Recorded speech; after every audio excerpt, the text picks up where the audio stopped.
Vaheguru Ji Ka Khalsa, Vaheguru Ji Ki Fateh. Okay, so guys, this is the second episode in the podcast series on the life of Sri Guru Tegh Bahadur Sahib Ji. In the first episode, we covered the Prakash, the birth of Guru Tegh Bahadur Sahib Ji, their childhood and education, the relationship with their siblings, including the death of their brother, Baba Bakala Ji, at just 9 years old. We heard about Guru Tegh Bahadur Sahib Ji's engagement and wedding to the Blessed Mata Gujari Ji, and how shortly after the young Tegh Bahadur rode into battle at the age of 14 years old to fight in an epic war, living up to their powerful name given to them by their father Guru Har Krishan Sahib Ji. We also learned about their eldest brother Baba Gurditta Ji and his key role in establishing the blessed city of Kiratpur Sahib, and we witnessed the rise of their son Guru Har Rai Sahib Ji, his birth, his saintly qualities, and how Guru Har Gobind Sahib Ji named him his grandson as the next Guru. From there, we delved into the origin story and conflicts with Dheermal. Conflicts in which in this episode escalate to all-out chaos and an assassination attempt on the life of Guru Tegh Bahadur Sahib Ji. And we finished episode 1 with reflecting on the final moments of our sixth Nanak, Guru Har Gobind Sahib Ji, and his deeply moving conversation with his wife, Mata Nanaki Ji, about their son, Tegh Bahadur, what his future would look like and what it would hold. We then looked at the last wise words of the Guru as they left for Sachkhand. And before we finished with the Antam Sanskar, we reflected deeply on how the Sangat was affected by this. So, after Guru Har Gobind Sahib Ji, Guru Har Rai Sahib Ji were the Guru for roughly 17 years before passing the Guru Gaddi onto their son, Guru Har Krishan Sahib Ji.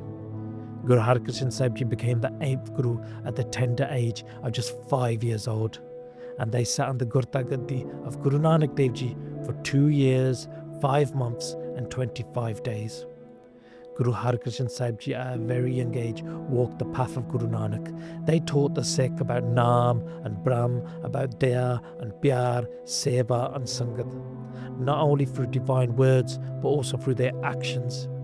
In a time of great distress and darkness, with no hope in sight, Guru Har Krishan Sahib Ji held the candle of kindness and relieved the pains of those who needed it most, those in need, those in suffering, those for whom there was no cure, no hope, until Guruji themselves arrived. Guru Har Krishan Sahib Ji walked amongst the sick and dying during a deadly smallpox outbreak. He touched the untouchable, cured the incurable, healed the hopeless. He carried their pain literally onto his own body. And in doing so, Guru Sahib themselves were struck down by this illness. But Guruji knew exactly what they were doing, taking the pains of the world onto themselves, relieving and saving others, sacrificing themselves, just like Guru Tegh Bahadur Sahib Ji will go on to do. Guru Har Krishan Sahib Ji's young frame, their young body was ravaged with high fever, their skin covered in painful sores and bloody blisters. Yet not once did they waver, not once did they cry out in pain, nor did they shed a single tear. And when Mata Kishan Kaur Ji, his mother, pleaded with them, saying, "You are the light of Guru Nanak Dev Ji, you occupy the Gurta Gaddi, you are the dispeller of the world's sorrows and sufferings. Your very sight removes diseases, pains and illnesses of others, so why do you lie sick now?" And to this, Guruji calmly replied, "He who has taken this mortal frame must go through sickness and disease. Both happiness and suffering are part of life, and they are one and the same in this house. Pain and pleasure, life and death, they are all in the will of the divine, and this too is Hukam. This too must be walked through. The path of Hukam must be demonstrated to the whole world, no matter the cost." Guru Sahib were teaching us a powerful lesson. Even in the harshest of times, everything was a sikya for the sick. Everything was a lesson for us.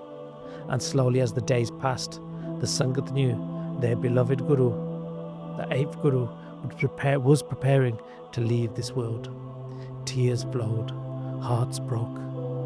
The Sikh and the Sangat were saddened by this. Everyone was in pain on hearing Guruji would soon be leaving this realm. And as the time came, sorrow filled the air. Many Sikh came forward and bowed before Guru Har Krishan Sahib Ji with their hands pressed together. One of them spoke on behalf of all the grieving Sangat stepping forward and saying, "O compassionate Guruji, you were the one chosen by Guru Har Krishan Sahib Ji themselves. They deemed you worthy of the Gurta Gaddi, and in just 2 short years you've led the Panth with grace and strength in Sikhi. But now as you prepare to leave this world, the Sangat is in pain. You have not named a successor, and without guidance, the path ahead is uncertain. If you do not appoint the next Guru, confusion will spread. False claimants, followers of Prithi Chand, Dheermal and Ram Rai will rise. Others will claim Guruship through ego, misusing copies of Guru Granth Sahib Ji. Without a true Guru, the Sikh will be lost, misled and divided. The tradition built by Guru Nanak Dev Ji and carried on by each Guru until now could begin to fade. Please, bless us with clarity and certainty. Connect us with the one that you see fit. Let the divine light continue and let the path remain united. Guruji, we don't understand your ways. You are all powerful and we do beg you, don't leave us. Stay here with us. You're still so young. You could grow, get married, have children, and one day you could press the Gurta Gaddi onto one of them. That's how it's been. Each Guru guiding the next. Guruji, please don't break this chain. For the sake of the Sangat, please just stay. These people now, they weren't questioning Guruji's power. No. They knew full well that who Guruji was. Because he had been resurrecting lives and saving people, healing the incurable. They were instead begging out of a place of love, of desperation, and of fear of what life would be like without a Guru. The guiding light, the darkness, they would return to it without a Guru. They needed a Guru. That's why they begged and asked these questions. The room was silent. Everyone turns their gazes towards Guru Har Krishan Sahib Ji, and they look back, calm, compassionate, divine. Guruji then spoke. Your request is pure. I hear it, but listen to the words and the will of the Eternal. I am passing now. I am leaving this body because it is the will of the Eternal. There are many reasons I must leave this body, reasons I will not share with you. But understand this, the Gurta Gaddi is eternal. The light does not die, it does not dim, it does not vanish, it moves, it transforms. The radiance of the Gurta Gaddi will remain forever and will always be on this earth through Guru Granth Sahib Ji in the times to come. If you seek me, go to the Shabad, the Gurbani, the word, bow before Guru Granth Sahib Ji, listen, recite, live the Bani. Speak to me through the Shabad. You will find me there always. The room began to weep. Those who had held onto slivers of hope now understood the Guru was definitely going to leave. But that night, there was still one more plea, one more person to beg. And at about 8 p.m, Bhai Guru Baksh Ji, a Sevadar and Sikh of the time, enters. His voice shakes as he speaks, echoing the fears of the whole Sangat that now ripple through everybody like a cold wind. Guru Sahib, he says, you've led us unmatched with grace for over 2 years. You've upheld the light of Sikhi and brightened it. But now if you leave without appointing the next Guru, what will happen to us? Who will we follow? The pretenders will rise, the corrupt, the egotistical, the Sangat will scatter, Sikhi could fade. Please, just as the Gurus before did, connect us with the next light, the next Guru.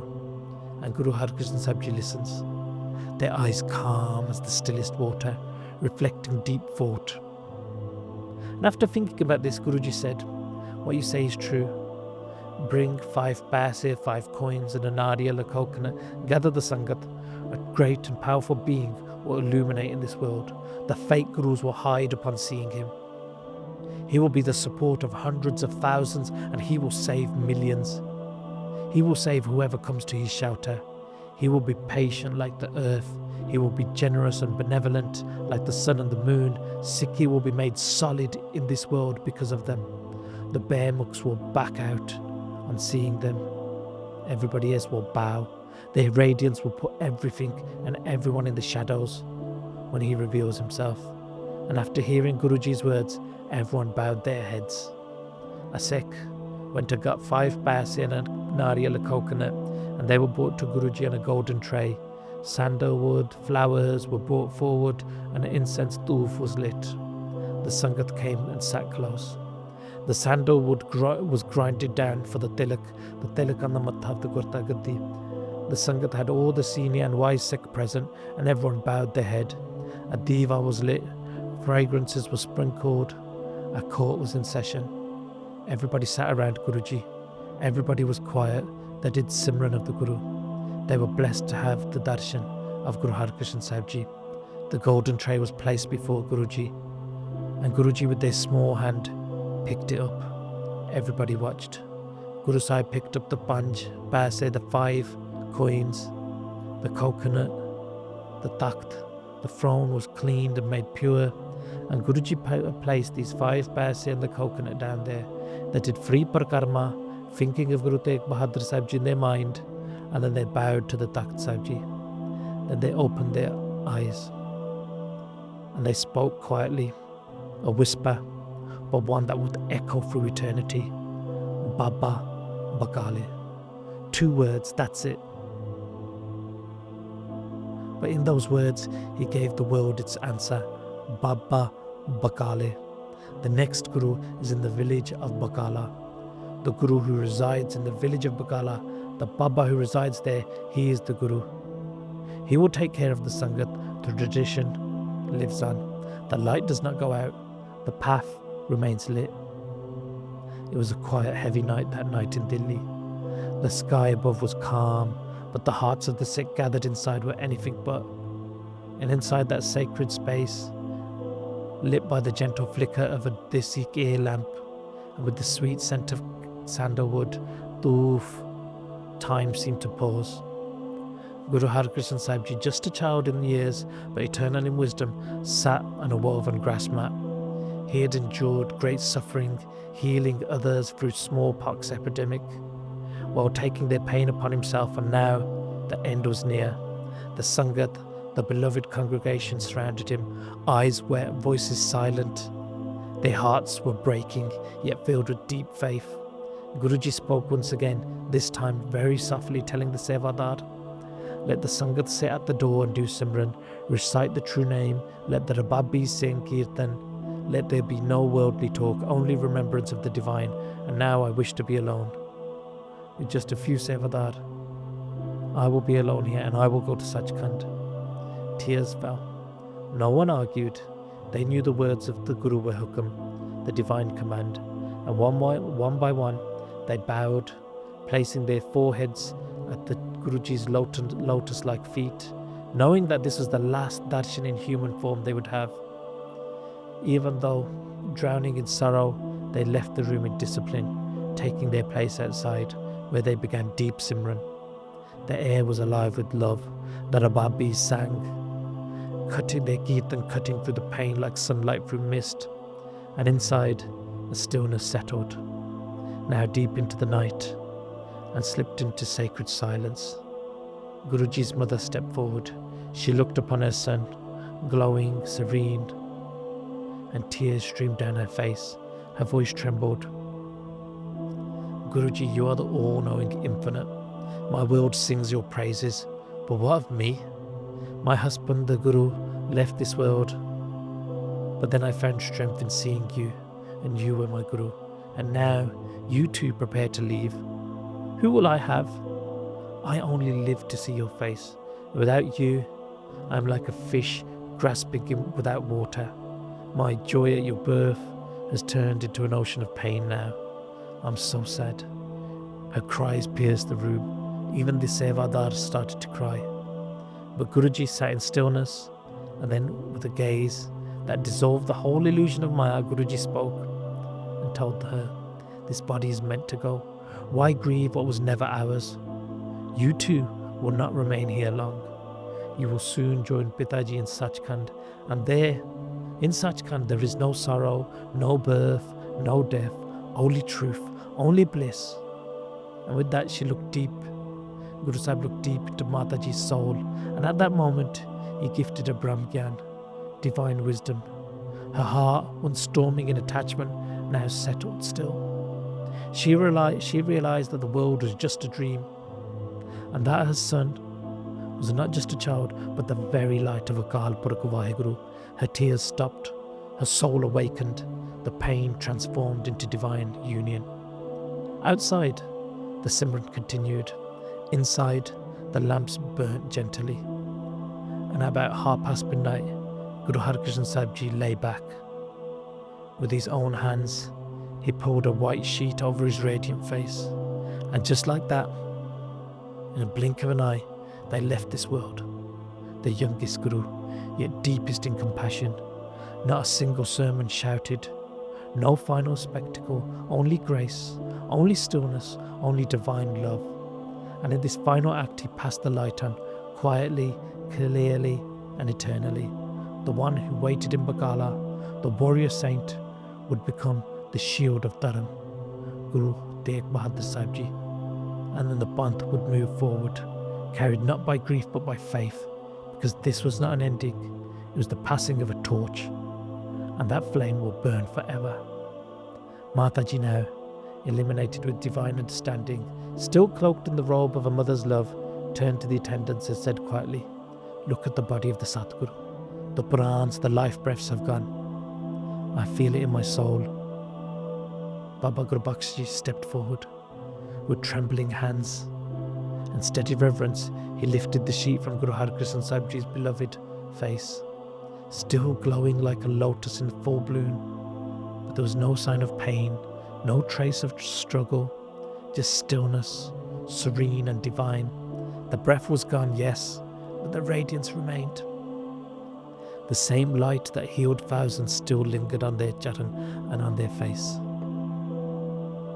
As if Sachkhand had paused for a moment to let the world gaze once more at this beautiful crown jewel. Bhai Gurbakhsh gently uncovered Guruji and then covered Guruji again. And the silence scattered. A soft wail echoed in the room. Then another and another until grief swept through like a monsoon. Inside, the Sangat wept, hearts pierced, both with sorrow and sacred awe. Outside, the Simran continued, but the voices trembled now, broken by tears. Those near the door who'd been doing Simran, they knew. The breath had stopped, and Guruji had returned to their true home. Far from the darbar, a messenger ran with urgency through the dark streets of Delhi. He reached the gates of Raja Jaya Singh's place and entered. Quickly, he delivered the message. The Guru has left their body. Raja Jaya Singh sat stunned. He lowered their gaze. His thoughts rushed back to those days, the miraculous cure, the calm wisdom, the gentle hand that healed his people from disease, the deadly smallpox outbreak and the cholera. He wiped his tears and immediately sent word to the Mughal Emperor Aurangzeb. Despite the hour, it was about 1 a.m, they sent the message that the divine Guru has merged into the infinite. The Emperor Aurangzeb's reply was immediate, surprising and respectful. He said, "I will come. Do not cremate the body before I arrive." The child Guru, he was patient. He was unlike I've never known. The message was carried back to Raja Jai Singh. The moment he heard about, he did not delay. And as Amrit Vela approached that sacred pre-dawn stillness, he went to the door where Guru Sahib Ji's bodies lay. He sat quietly amongst the Sangat with his head bowed. Nothing more was needed. Silence was the only fitting language. And then came the sunrise. As the golden light spilled across Delhi streets, the word spread like wildfire. Guru Har Krishan Sahib Ji has departed this world. People left their homes, their work, their morning routines, and they came from every corner of the city, Sikh and non-Sikh alike. Not out of ritual, but out of love, out of reverence, and out of longing. They all brought sandalwood, ghee, fragrances, oils, and the air became heavy with the scent of devotion. Expensive fabrics were brought and laid down in honour of Guruji's sacred form. Everyone bowed their heads and folded their hands. Everybody's eyes were filled with tears. The whole city paused. They remembered, truly remembered, how Guruji had walked amongst them, not as a ruler, not as a preacher, but as a living light, physically a child, just 7 years old, yet bearing the strength of mountains and the softness of the clouds. People cried out, saying different things. He healed my son. He saved our village from disease. He taught me to remember Naam. He connected me to Nanak. And now the funeral pyre was being prepared. A quiet place had been found close by. The earth was cleaned with respect. Each log of sandalwood was laid with precision. Tail and ghee was poured on with care. But this was just a preparation for a funeral. This was the world trying to honour the departure of divinity itself. And even in their grief, the Sangat whispered, Simran, Vaheguru, Vaheguru, Vaheguru with every breath, because they knew, even in this farewell, the light had not died, it had simply moved on. And soon, in that quiet village called Bakala, the flame would rise again, brighter, fiercer, and ready for the storm to come. The Mughal emperor rose with the morning sun, dressed in new robes, but his heart was not at peace. Aurangzeb, the Mughal emperor, the emperor of Delhi, conqueror of kingdoms, was now eager for a different conquest, to see the face of the boy, the young child Guru, who had denied him an audience in real life. He refused me, he thought. Even when I summoned him again and again, he refused to come. But now, he cannot refuse. Now I will see him. Let me see if there's any power left still in the young Guru's body. And he came.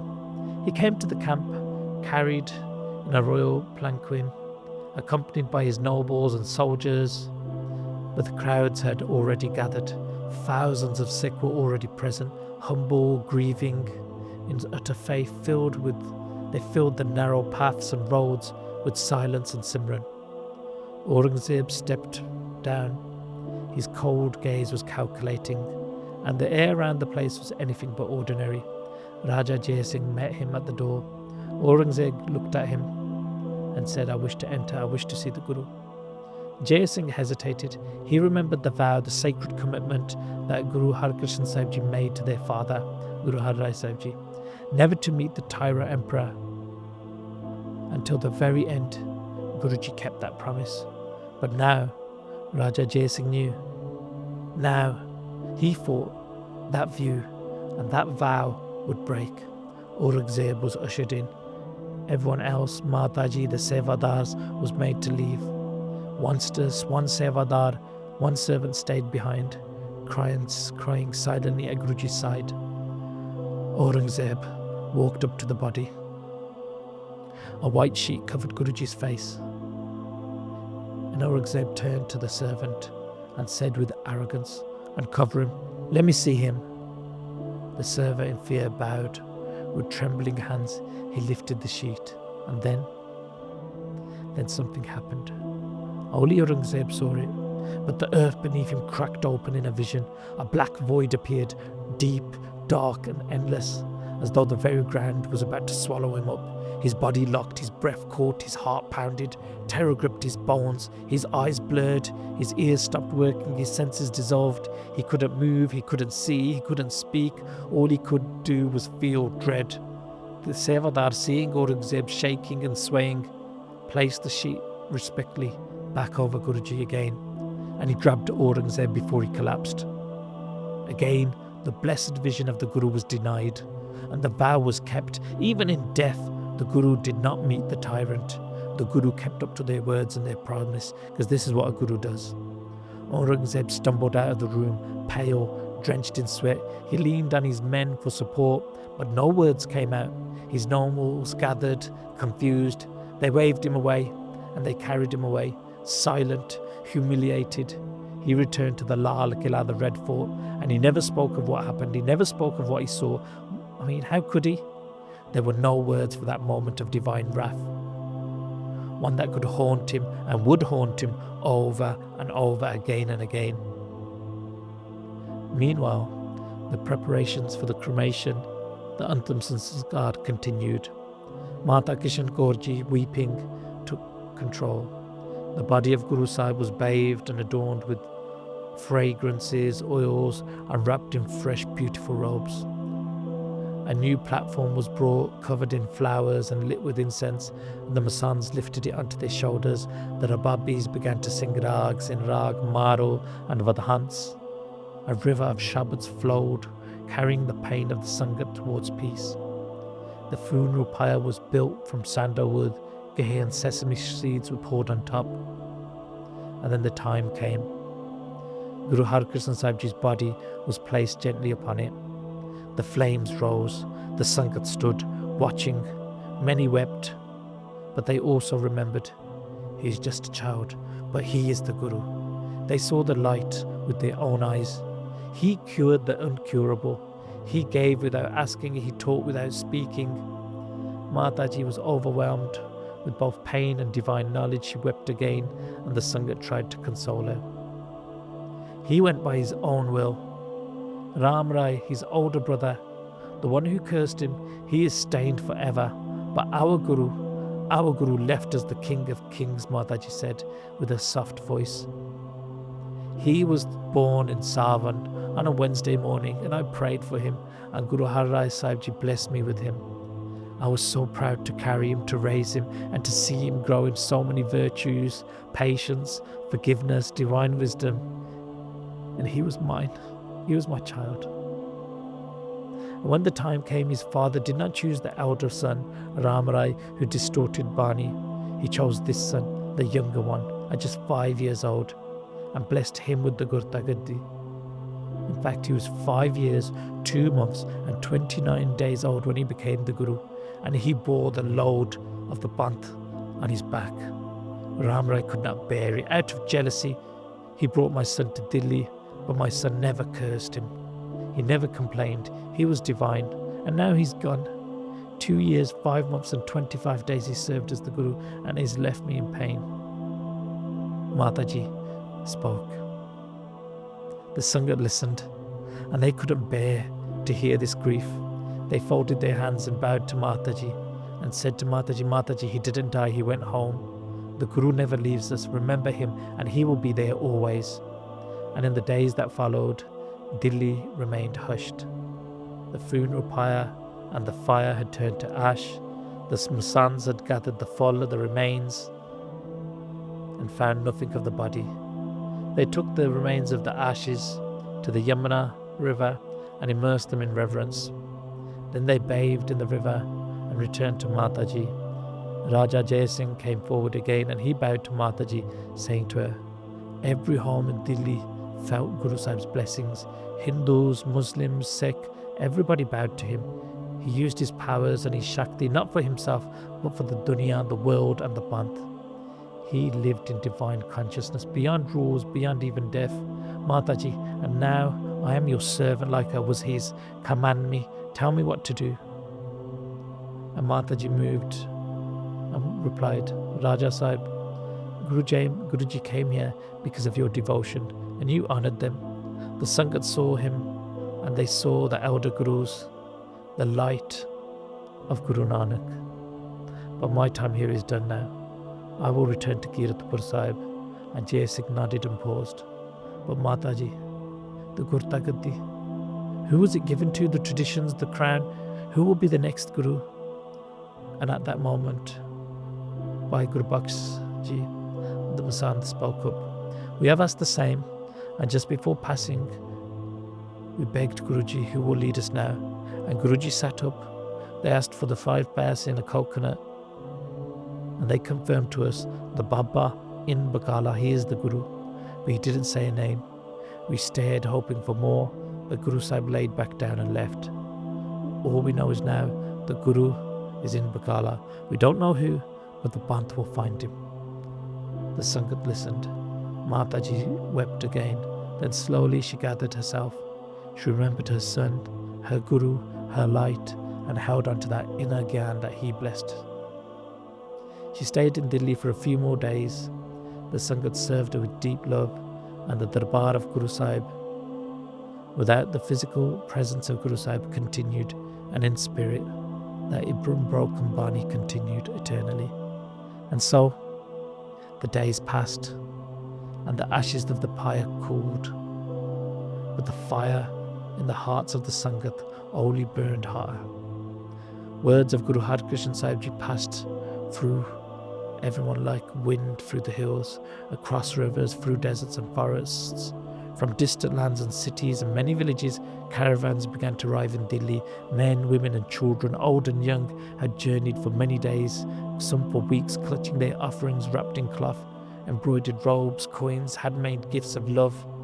And when they arrived here, they were not met with the sight of Guruji's divine face, but they were met with silence, with sorrow, with a void. The Guru has gone to Sachkhand, they were told.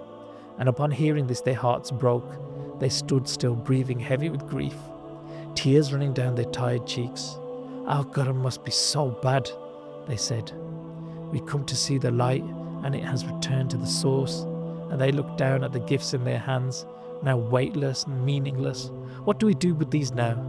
Who do we bow before? Who will complete our journey with us? Who will teach us and lead us the way? Some wept, others turned away in silence, and many stood in confusion. Who will lead us? The Sodhis, they wondered. Who amongst them now will hold the flame of the Gurta Gaddi? But the Sangat knew the story. They hadn't forgot. There was Prithvi Chand who opposed Guru Arjan Dev Ji, and he died bitter, his heart poisoned with hate. Dheermal, who has the original Swaroop of Adi Guru Granth Sahib Ji, but he was denied the true Guru, but he was still out for power. These men only had one qualification, bloodline. They were born into the Guru's family, but 1,000 lifetimes they were away from the spirit of what the Guru is. They craved for nothing but worship, wealth and influence. Not one of them had the fragrance of humility and the light of Naam and the depth of Dharam. And then there was Ram Rai, the eldest son, they said. He was cursed by his own father. Guru Har Rai Sahib Ji had spoken clearly, my Sikhs shall not even go near him. He changed the words of Gurbani to please the Mughal court. For that reason he will be cast out from the Panth forever. His name will be stained forever. And if we are obedient to the Guru, we will listen to this Hukamnama forever. The Sangat said, Ram Rai has already failed the tests. Disheartened then, many Sikhs left Delhi. Some went home, some wandered, and some began a slow journey towards a small village on the banks of the river Beas, Bakala. They heard the whisper, and they were told what Guruji said. The Baba is in Bakala, so Bakala now became a magnet. As the Sangat there moved towards Bakala, so did the storm. The family line of the Guru, the Sodhis, dozens of them, greedy, they saw the opportunity. The Guru said Bakala, they told each other, this means the people will come there. That means power, that means wealth. So we must go there. And they did, with banners and canopies, with gold and velvet. Servants waving Jor Sahib over their heads. They set up their dera there like little kingdoms, each of them declaring themselves as the Guru. They bribed the Masands, the very mediators who were meant to guide the Sangat. They offered them gifts, coins, fine cloths. Praise us, they said to the Masands. Tell the Sangat we are the true Guru. Bring them to us. Whatever comes in, it's yours. You can have half of it, all of it, whatever you want. Just make us the Guru, they said to the Masands. And the Masands, they fell. They saw the Sodhis coming and begging to them, bowing to them, asking for their help. And ego, that ancient enemy, swallowed their faith. Their mouths said Guru, but their hearts only cared for self-interest. It is we, they thought. It is us, it is we who make the Guru now. They thought they were so powerful, they began guiding the Sangat, not towards truth, but towards their own profits. They whispered praise in one place, slander in another. They elevated those who paid them, and they ruined those who didn't. And the tradition, once pure, began to rot. In Bakala, 22 men sat under canopies, each of them claiming to be on the throne of Guru Nanak. They argued and they slandered each other. They dressed in silk and gold and declared themselves, I am the true Guru, only me, only I. And the naive Sangat, they were drawn in. They saw the glamour, the glitter, the flattery, and they bowed, not out of wisdom, but out of confusion. The true Sikh, they stood back. This isn't Gurmat, they said.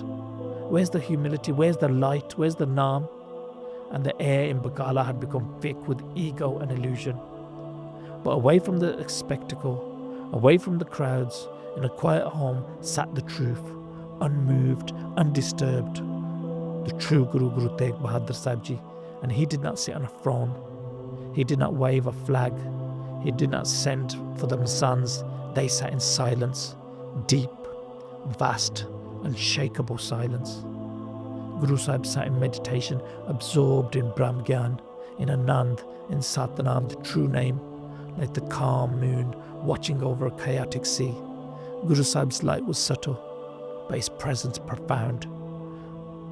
And only a few knew of that silence and what it truly meant. Mata Nanaki Ji, Mata Gujri Ji. And Mata Nanaki Ji, she had seen the world change. She had walked the path with her husband, Guru Har Gobind Sahib Ji, and she remembered his words spoken years ago, full of meaning, that when the time comes, our youngest son Tegh Bahadur, he will rise, he will become the Guru. And now she watched. As she had waited, she saw the chaos, she saw the impostors, and she turned to her son. The world is lost, my putt. The Sangat is wondering. The throne of the Gurta Gaddi is yours. Go and end this drama. Reveal yourself, Guru Sahib. But Guru Tegh Bahadur Sahib Ji said nothing. They simply sat, unmoved. Because the sun does not shout when it needs to be seen. It waits for the right moment, and it rises, and it shines. And so confusion deepened. The once sacred village of Bakala, meant to be the site of divine revelation and unity, had become a marketplace of egos and false claims. The prophecy of Guru Har Krishan Sahib Ji, the Baba in Bakala, those words reached far and wide, echoing in the ears of Sikh across the subcontinent. But those same words had stirred a storm of ambition in the hearts of the unworthy. 22. That was the number of claimants. 22 Sodhis, each claiming a stake to the divine throne of Guru Nanak Dev Ji, each setting up their grand manji, each draping themselves in royal robes, each surrounded by an entourage of Masands, not to serve the Panth, but their own greed. The Masands, who were once entrusted as humble conduits between the Guru and the Sangat, now became brokers of faith. They paraded through the crowds with booming voices and honeyed lies, shouting, "This is the true Guru, come Ajo, matha teko, ithe matha teko, utthe matha teko, your wishes will be fulfilled, your pains taken away, this is the light of Guru Nanak Dev Ji." And the Sangat, sincere in heart, were misled in direction. They obeyed, they offered their daswand, their sacred donations of hard-earned honest money. They offered their prayers, hoping and longing, but nothing came. No inner peace, no upliftment, no spiritual radiance, just silence. Their hearts knew, and their souls whispered deep, this is not the Guru. They left one false claimant and walked to another, still the void remained. They had the swan burning in their hands, talking to each other, we must give it, but none of these men carry the fragrance of truth and of Naam. Some Sikh cried, others debated, some grew bitter, some left, and the Masands smiled, counting coins behind closed curtains. The Sodhis continued arriving, setting up dera, new tents of falsehood. Some even hired musicians. They paid people to wave jawr over themselves and had arranged gold embroidered thrones to be set up. But it was all performance. These hollow theatres of hyenas dressed as lions. They had the birthright, but not the light. They had the bloodline, but not the Brahmgyan. They called themselves kings, but the crown of Guru Nanak could not be stolen. It can only be earned or revealed by divine hukam. And amid this ruckus of deception, there was one man who said nothing, who claimed nothing, who demanded nothing. The true heir, the true Guru, Guru Tegh Bahadur Sahib Ji. They sat quietly, no throne, no fanfare, just deep, radiant stillness. Their presence like the earth, silent, solid, unshakable. Their face shone with the otherworldly glow. their heart anchored in bliss. They didn't preach, they didn't argue, they didn't point fingers, they simply remained, like the moon in the sky untouched by the dust below. Sometimes they would ride through the crowd on horseback. The crowds would see them pass and think it's just another figure in the background, or so they thought. Just another quiet Sodhi no one knew. Not the Masands, not the Sikh, but his mother knew. Mata Nanaki Ji, the noble wife of Guru Har Krishan Sahib Ji, watched in silence, and she saw the circus unfold, the thrones manipulated. She saw the chaos thickening like fog, and every day she turned to her son. My child, but look at what they're doing. Go reveal yourself now, end this illusion. The takht is yours, the panth is yours. Make these run. But Guru Tegh Bahadur Sahib Ji remained still, because truth does not argue, truth waits.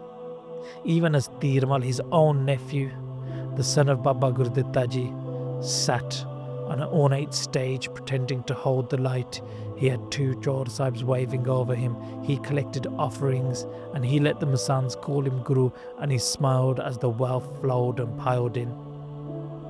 But the real Guru, Guru Tegh Bahadur Sahib Ji, he sat in a small home. No riches, no stage, just divine presence echoing in their chest. The Sikh on the outside were all confused, but the panth has always been tested, and the ones who seek the truth with true hearts will always find it. The mask of the false will not hold forever. The light cannot be hidden forever, and in the stillness of Bakala, in the quiet waiting of a patient lion, destiny was preparing for a storm. Because the true Guru does not shout, he simply is, and when the moment is right, the world will know. And in those quiet chambers of Bakala, where the chaos of falsehood echoed outside, Guru Sahib sat inside, and their mother, Mata Nanaki Ji, poised, wise, and deeply radiant, she sat. She was the living embodiment of Vivek Buddhi, divine detachment. Her presence carried the fragrance of peace, and her every glance reflected the depth of Gyan she had seen in the house of Guru Nanak through her decades of love and service and worship. She had served the panth, guarded it and upheld it. The glow on her face was not from age, but from inner wisdom, and her every breath was steeped in Simran. Her heart held the grace of compassion, forgiveness and strength. She had seen the virtues of Shabad come alive in her husband, her grandson and her great-grandson, and now she saw those same divine qualities blazing like a quiet fire in her own son, Tegh Bahadur Sahib Ji, her child, her Guru, her silent saint. She saw him live up to his name, Tegh Bahadur, the sword of truth, of unmatched bravery. Cloaked in stillness, seated in deep meditation, detached from the storm swirling outside.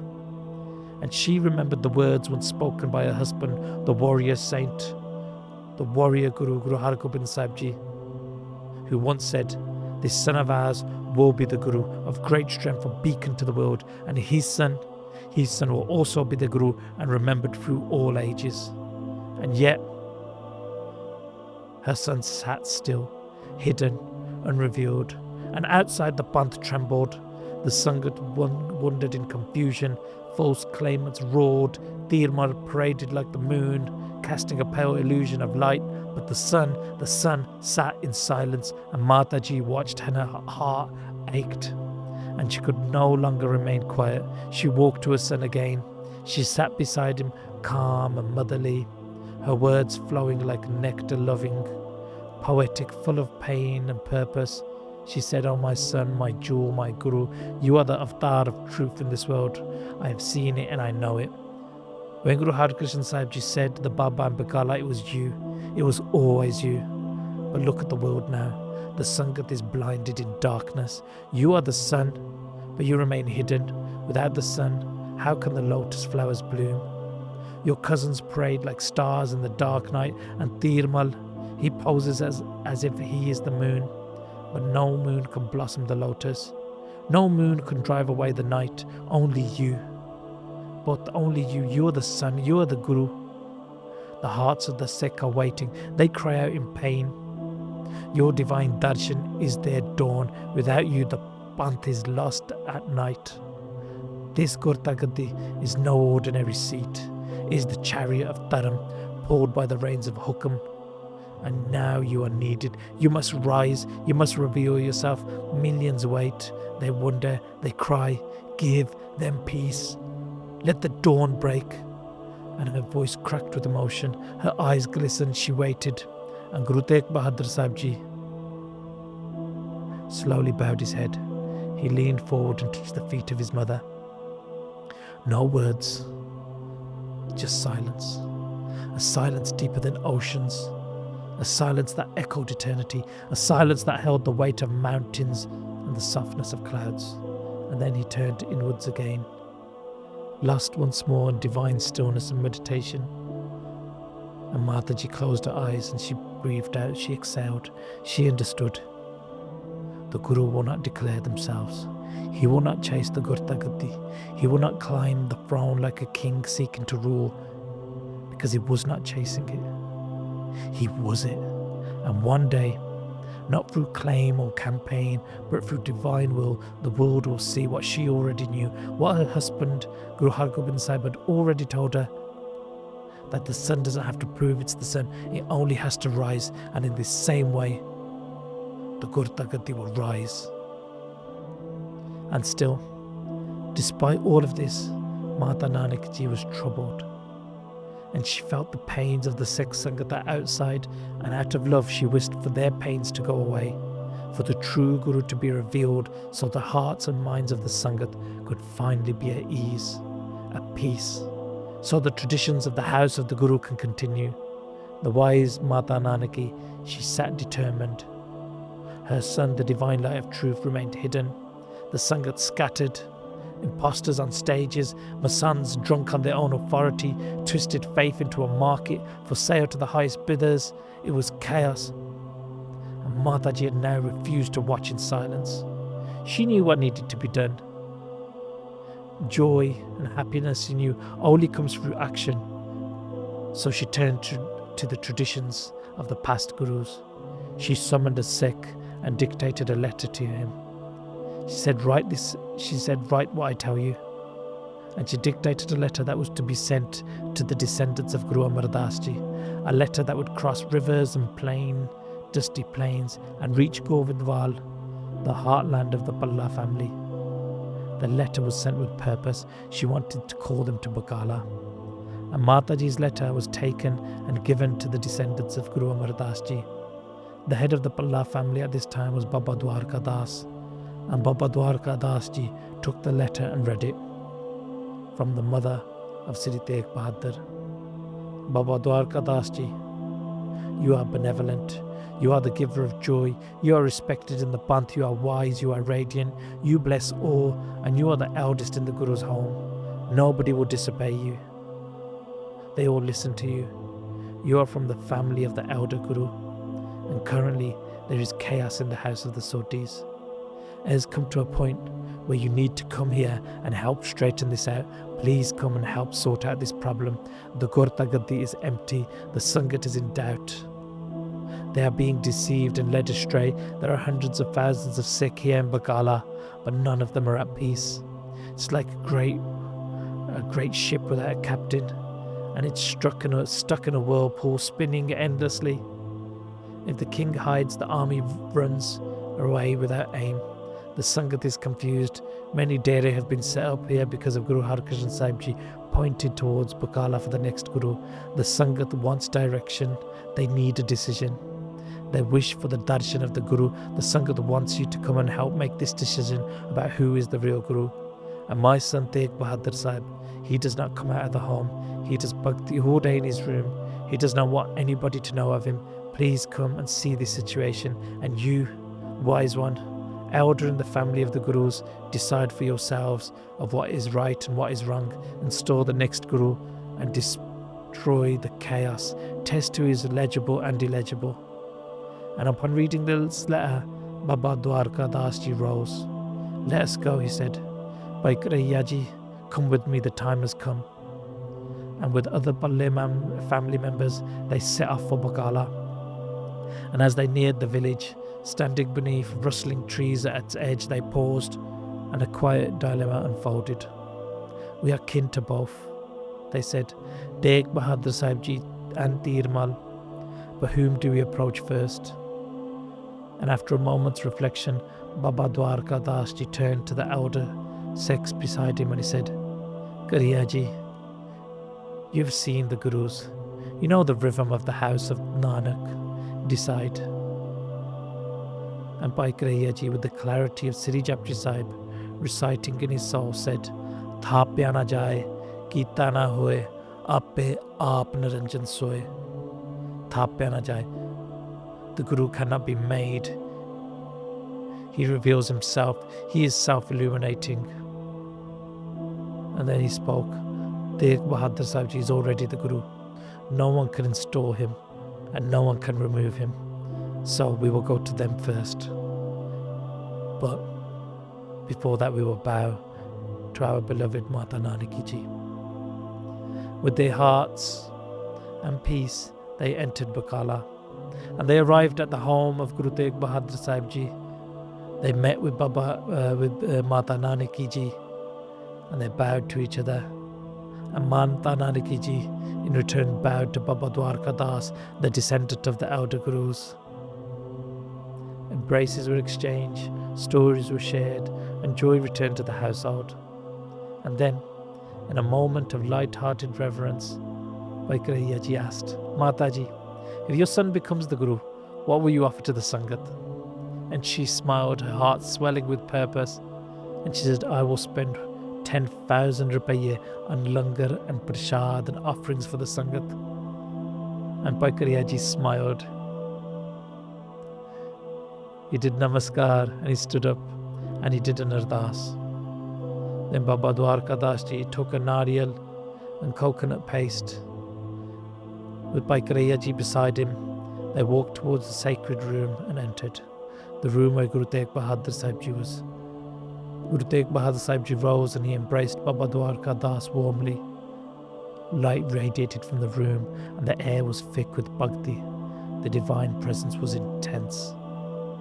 And before words could be spoken, Baba Dwarka Das Ji, overcome with reverence, stepped forward and with his own hands he pressed the tilak of saffron and sandalwood onto Guru Sahib's forehead.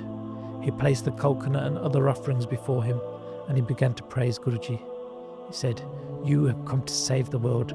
You took avatar here for this reason, so why are you hiding? Sit on the Singhasan and bless the Sangat with your darshan. They are waiting for you. The world needs you," he said. "The Sangat waits. Take your place." Guru Sahib said nothing. But in this moment, it was like the heavens rejoiced, the earth exhaled. As if the whole universe was waiting for this event. And seeing all of this, Mata Nanaki Ji was overjoyed. She gave loads of money to the poor and the greeb and the beggars.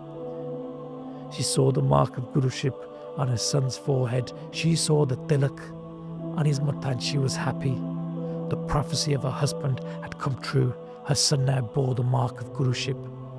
The faithful and devoted Sikh in the home, the Sevadars, they saw it and they came forward and bowed their heads. They placed offerings at Guruji's charan. The long-awaited coronation had happened, not through declaration but through divine grace.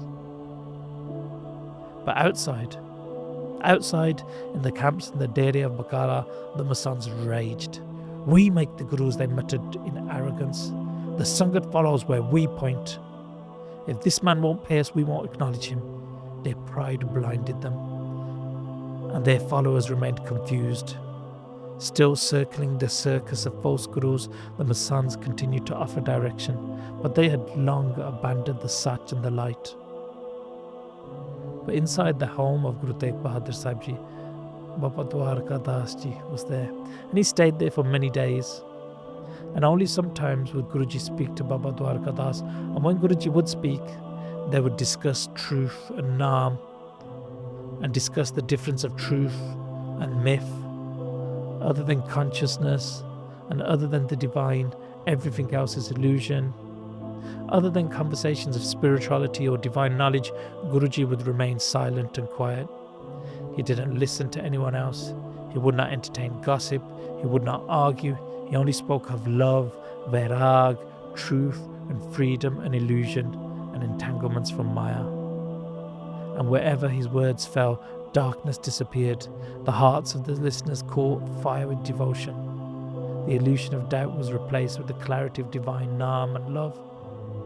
When the time came for Dwaka Das to leave, Guru Sahib gifted them with riches for the Sangat and sent them back with honour. But Bhai Kariyaji, he stayed. He remained in the blessed company of the silent and true Guru, Guru Tegh Bahadur Sahib Ji, the master of compassion, whose time to rise was slowly arriving. Elsewhere, many hundreds of miles away, the sea raged like an untamed wild beast. The sky cracked open with thunder, and in the heart of a great and crazy storm sailed a man not of fear but of faith, Bhai Makhan Shah Lubana, a merchant by trade, a warrior in spirit, a Guruship in heart. And he was no ordinary trader. He was one whose ship carried not just goods across nations, but he carried naam in every breath. He travelled across many seas, struck many deals, crossed kingdoms, but this journey that he was on was unlike any other. He had brought merchandise and goods from distant lands, his ships laden with precious cargo, and over 400 armed guards and 400 staff by Makhan Shah had set sail across the unforgiving ocean. But this wild wind took a crazy turn. The sea was calm, rose in fury. The waves towered like mountains. The sails of his ship flapped with panic. The waves came crashing down, beyond taming. Gripped by the wrath of the elements, his ship veered off course. The helmsman steering the ship tried everything, but nature would not yield. The ship crashed onto a lonely, uninhabited island. Its hull grinding into the beachhead, stuck fast in the wet rising sands. The jungle behind them offering no help. The sky offered no mercy as it rained down upon them for days upon days. And the men struggled and they tried, digging, pushing, chanting and shouting commands at each other, hundreds of them trained hands moving in unison, but the ship would not budge. The more they tried, the deeper it sank, and the deeper the despair set in. Was this the end? Rations were running out, drinking water was scarce, it was a time of utter desperation. They looked around and could not see another ship in the stormy ocean. Bhai Makhan Shah Lubana quietly walked along the edge of the water, his clothes heavy with seawater and damp sand. And it was so cold these men shivered, the ocean roaring around them. His men looked at him with tired eyes of despair. And then, the warrior in him did what only true warriors do in a moment of testing. They turned within. He knew that only the Satguru could save him now. No one else could save him. He washed his hands and feet, and he stood before the crashing sea, putting his hands together and closed his eyes in divine meditation. And he did an Ardas. Vaheguruji, you are the master of the entire creations of the world. You are the hope of the hopeless, the shelter of the lost. Oh Guruji, no one else can help me now. No strength, no strategy, just you. And his heart trembled. Not with fear, but with surrender. He remembered the story of Draupadi, humiliated in a royal court, whose honour was saved when she called out to the One. Not with her voice, but with her soul. He remembered Yudhishthira, who lost everything when he forgot to remember the divine, but how salvation returned and came back when he remembered the divine again. And Bhai Makhan Shah now was remembering the divine. And this prayer, this Ardas, it wasn't written down, it wasn't rehearsed, it poured out raw and real. like a mother's prayer in a hospital corridor. He did Ardas, he cried and he begged, saying, "You've always protected your beloveds before when they remembered you. And Guruji, I am your Sikh, your servant. Come, help me and save this ship, please." And in this prayer, he made a promise. In his heart, he made a promise that if this ship would move today, he would offer a great donation of 500 gold coins to the Guru's Darbar. He didn't pray to a throne, he didn't pray to a name, he prayed to a Jyot, the light of the Guru. Wherever it was, hidden or revealed, and that moment would change everything. For in that silence that followed, something shifted, not in the sea, not in the sand, but in the story of Sikhi itself. Because from that place, from that pure Ardas, that pure remembrance, the journey of Bhai Makhan Shah Lubana to find the true Guru, to expose the fake, to declare to the world, not with trumpets, but with truth, that I have found the Guru. But first, the Ardas was done, and the sea had to listen, and it did. And all of a sudden, the waves went quiet, and the sea bowed to the divine will. And just as Bhai Makhan Shah was finishing his plea, his Ardas, his men who were pushing and trying, they got a second wind of energy and pulled, and the ship was free. The ship came into the water, and the men pushing forward was just an excuse. It was the Guru who freed the ship. We all know that. The men rejoiced and patted themselves on their back. They said, "We used our strength, we freed the ship." Bhai Makhan Shah Ji heard this and thought to himself, they had been trying for days and crying, and nothing happened then. They tried so hard for days upon days, using all their strength and clever schemes, but nothing happened. When I prayed to my Satguru, when I had hope that only the Satguru can help us, the ship came free. I know the truth. What do these fools know? They're celebrating in their ego, but they don't know it was the Guru that did this. The blessing of the Guru did this. These men of mine don't know the greatness of the Guru. I know who truly helped me. And Bhai Makhan Shah Lubana now stood at the deck of his ship, not in pride, but in awe. The ship had moved, the task was done. But the truth, only he knew it. And the winds did not shift from strategy. The ship was not freed by muscle, it was by the Guru's grace. The men rejoiced, boasting of their strength. Makhan Shah knew it wasn't them, it was the Guru. He remembered his prayer, his Ardas, and his silence, in which he surrendered, soaked in love.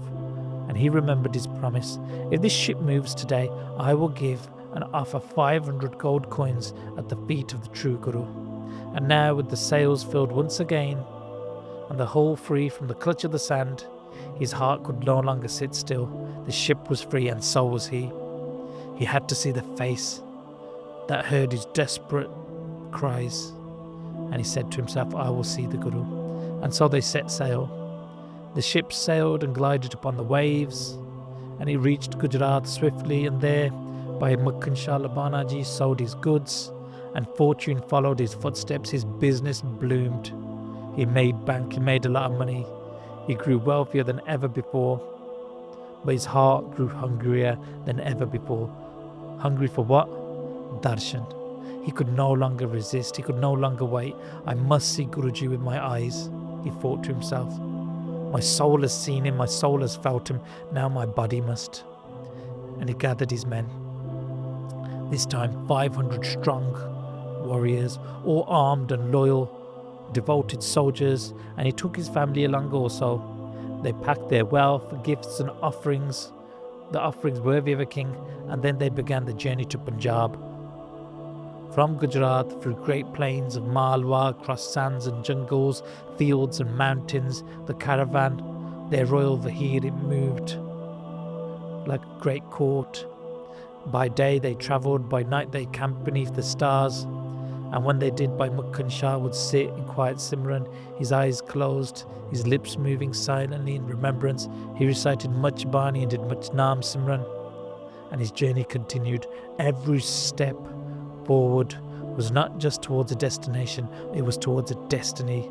On the road he met many Sikh, worn by the journey, yet glowing with love, and from them he learned the news of what had changed in the Panth. Guru Har Krishan Sahib Ji had returned to Sachkhand, and he heard the whisper, the sacred hint passed from the Guru to their Sikh, that the Babas in Bakala and the devotees recited this and spoke it to each other. The Guru was in Bakala, and the name rang like thunder to Bhai Makhan Shah's ears. Bakala, the village mentioned in the last words of Guru Har Krishan Sahib Ji, the place where the true light now awaited. His hands clutched tighter, his heart beat louder. That's where I will go. Soon, he thought to himself, soon I will bow my head to the feet of the one who saved me without ever showing me their face. And the caravan pressed on, gifts in carts, devotion in hearts, and the name of the Guru on Makhan Shah's tongue. And far away, beyond the fields and the forests, behind the charades and the claims of the 22 impostors, beyond the thrones of gold and words of deception, sat a quiet warrior saint in Bakala, still, silent, unshaken, Guru Tegh Bahadur Sahib Ji, waiting not for followers, but for seekers. And the seeker was coming. The journey was long, but Makhan Shah's resolve was longer. Dust clung to his boots, his caravan snacked across the land with its armed escort, his wealth-laden carts, and single unwavering purpose in them, to bow before the true Guru. As he crossed into Punjab, word reached him like a breath of wind through the wheat fields. The Guru would be found in Bakala. But as he neared the village, he heard some troubling news. 22 men, all of the Guru's family line, had declared themselves the 9th Guru. They each set up their thrones, their Masands were there, their camps, their claims, and the air was thick with confusion. Money flowed, praise was burnt, and names were lifted high, none by humility or by ambition, and Bhai Makhan Shah paused. He stood under the sky, looking toward the village. His heart wrestled with doubt. How will I know? How can I give my offering, my promise, to someone unworthy? And no way I can do that. I need to give it to the true Guru. What's meant for the lion, how can I give that to the elephant? How would I be rewarded? And then he thought to himself, until the true Guru is found, it is not right to give the money to anyone. And then he was thinking, where should I look to find the true Guru? How will my wish be fulfilled? Guru Har Krishan Sahib Ji said the Guru is in Bakala. The Guru must be in Bakala, he said to himself. I must have faith, and I will have faith, and I should have faith on the Guru's word.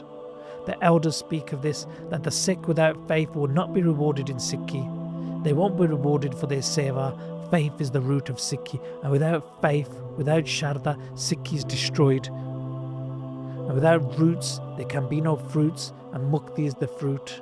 This is evident. Without faith, without Sharda, the wisdom of the Gurus, how will it remain? And then he thought to himself, that person's problems can be destroyed. Everyone's problems can be destroyed. I should have faith in the Guru, and the Guru will destroy my problems. And I know the Guru's in Bakala, and I will definitely find the Guru. And when I do, I will tell the Sangat. And if I return home without finding the Guru, my coming here would have been useless. My whole life would have been useless, and I would be so unfortunate. And so they continue. And his caravan reached the banks of Satluj and then Bias. And then he finally camped near Bakala, setting up his tents, guards, and a special dera dedicated to store the priceless gifts and promised offerings. And his arrival didn't go unnoticed. Like vultures circling treasure, the Masands of the 22 claimants swooped in, one by one. Each self-declared Guru sent food, silk, and fine words and flattery wrapped in deceit. Only our Guru is real, and he sends langar to you, they said. He has done miracles, he has the Guru's jodh. Those are the Sodhis, they're all impostors. We are the lineage, we are the truth. Each Masand that came was a mouthpiece for a puppet Guru. They praised their master and slandered the others. Their tongues dripped with arguments and arrogance. Their eyes scanned Bhai Makhan Shah's gifts, the chests of gold, the precious cloves, the rare spices. They didn't see a Sikh, but they saw a prize. But Makhan Shah remained unmoved. He listened, but he knew these are not the words of the Guru. A true Guru doesn't seek to be worshipped. A true Guru doesn't fight for the throne. A true Guru doesn't chase gold. They speak of their miracles. These guys that come, all they speak about is what they do. They offer hospitality but no truth. I need the truth. And I will not go home until I find the one who saved me. The one who heard my prayers in the heart of the sea. The one who accepted no praise but showed me divine grace. And still, in the quiet streets of Bakala, in a quiet home behind no banners, beneath no canopy, with no line of shouting Masands, still sat the peace and the truth. That was Guru Tegh Bahadur Sahib Ji, still hidden, still silent, still shining, waiting for the one who has now arrived, who they would not see with the eyes, but with faith. And back in the camp of Makhan Shah Lubana, a Masand stepped forward, draped in rich silks, heavy with gold, his voice flowing like sweet poison. He performed his rehearsed bow, placing sarope in front of Bhai Makhan Shah, placing trays of sweets, laddus, mithaiyan, and elaborate praise. This was Sheeha Masand, the mouthpiece of Dheermal, the most ambitious of the 22 pretenders in Bakala. And Sheeha's eyes gleamed, not with devotion but calculation. Bhai Makhan Shah Ji, surely you know the truth already. It's written in blood and lineage. The Gurta Gaddi belongs to Baba Dheermal Ji. He gestured to his companions to place down more gifts, more offerings, more illusion. He is the rightful heir. He is the grandson of Guru Har Krishan Sahib Ji, the oldest son of Baba Gurditta Ji. The divine lineage cannot be denied. You must come and you must meet him. Bhai Makhan Shah Ji stood silent, watching, listening, but not swallowing. Sheeha Masand pressed on. You know, don't you, that Baba Gurditta Ji was so powerful, he once brought the dead back to life. And we all know Baba Gurditta Ji was no ordinary person. And Baba Dheermal Ji, well, he's the oldest son. The Masand walked a few steps, letting his words sink in like bait into water. And Guru Har Krishan Sahib Ji, yes, he was the chosen instead of Guru Baba Dheermal Ji at the time. But even he was humble. He once broke a flower after running to his grandfather, and from that day he carried the pleats of his chola over his arm. In obedience, he was chosen, but he's gone now. And so is his son Guru Har Krishan Sahib Ji. Sheeha Masand paused, his face shifting from reverence to urgency. Who's left? Ramra has been disowned. The Gaddi must belong to Baba Dheermal Ji. Guru Har Krishan Sahib himself said the Guru is in Bakala. Who else could it be? Who else has the weight of such a lineage on them? And then with a triumphant smirk, he delivered what he thought would be the final blow to the claim. And he holds the original Saroop of Har Krishan Sahib Ji, written by Guru Arjan Dev Ji themselves. Dheermal has it, nobody else. The Granth, the very voice of the Gurus. Surely whoever possesses the Granth, they must be the Guru. Isn't that what matters the most? The Sangat bows before him, the world sees his greatness. And Makhan Shah, you should too. Come on, offer your gifts where they belong. Worship Baba Dheermal Ji. He is the true Guru and he can give us liberation. Silence followed. And Makhan Shah's eyes were not moved by silk or by the heart of these tales, the resurrected dead. He had heard many stories before. He had seen many men boast of legacy and miracles, but what he sought could not be shouted, brought, inherited or bragged about. He sought after the blessings of the Jyot, the divine light, the truth, the one who heard a prayer whispered on a stranded island and moved a ship without being asked even aloud. And so, with folded hands and unshakable resolve, he offered Sheeha Masand nothing more than a polite smile. Thank you for your words, he said. I did not come seeking history lessons, I came seeking darshan. And in his heart he whispered, let the sun rise, and when it does, all these stars will fade on their own. And that night, in his camp, Bhai Makhan Shah Ji lay beneath the stars, wrapped not in comfort but in concern. Today he had met many Masands, each one polished, persuasive and dripping with greed, their flattery, their stories, their forced devotion. None of it felt like the Guru. The Satguru does not beg, he thought to himself. The Satguru gives endlessly, quietly, without seeking anything in return. He turned to his side, disturbed by what he had been seeing. His heart whispered truths no Masand could touch. They came here to lure me. They saw my riches and they came. They came for the gold. They praised themselves more than they praised the Guru. And not one of them knew what was in my heart. Then came clarity, a flash of inspiration in his restless nights. But I made a promise in my heart that I would give 500 gold coins if the Satguru saved my ship. If the real Guru is here, he already knows my promise. He doesn't need to be told. Let me place 2 gold coins before each of these claimants. The true Guru amongst them will see I have not fulfilled my promise that I made on the island, and he will ask why I failed to uphold my promise. Only the one who heard me at sea knows this, and he will show himself to me through this. And with that, Bhai Makhan Shah fell into a peaceful sleep.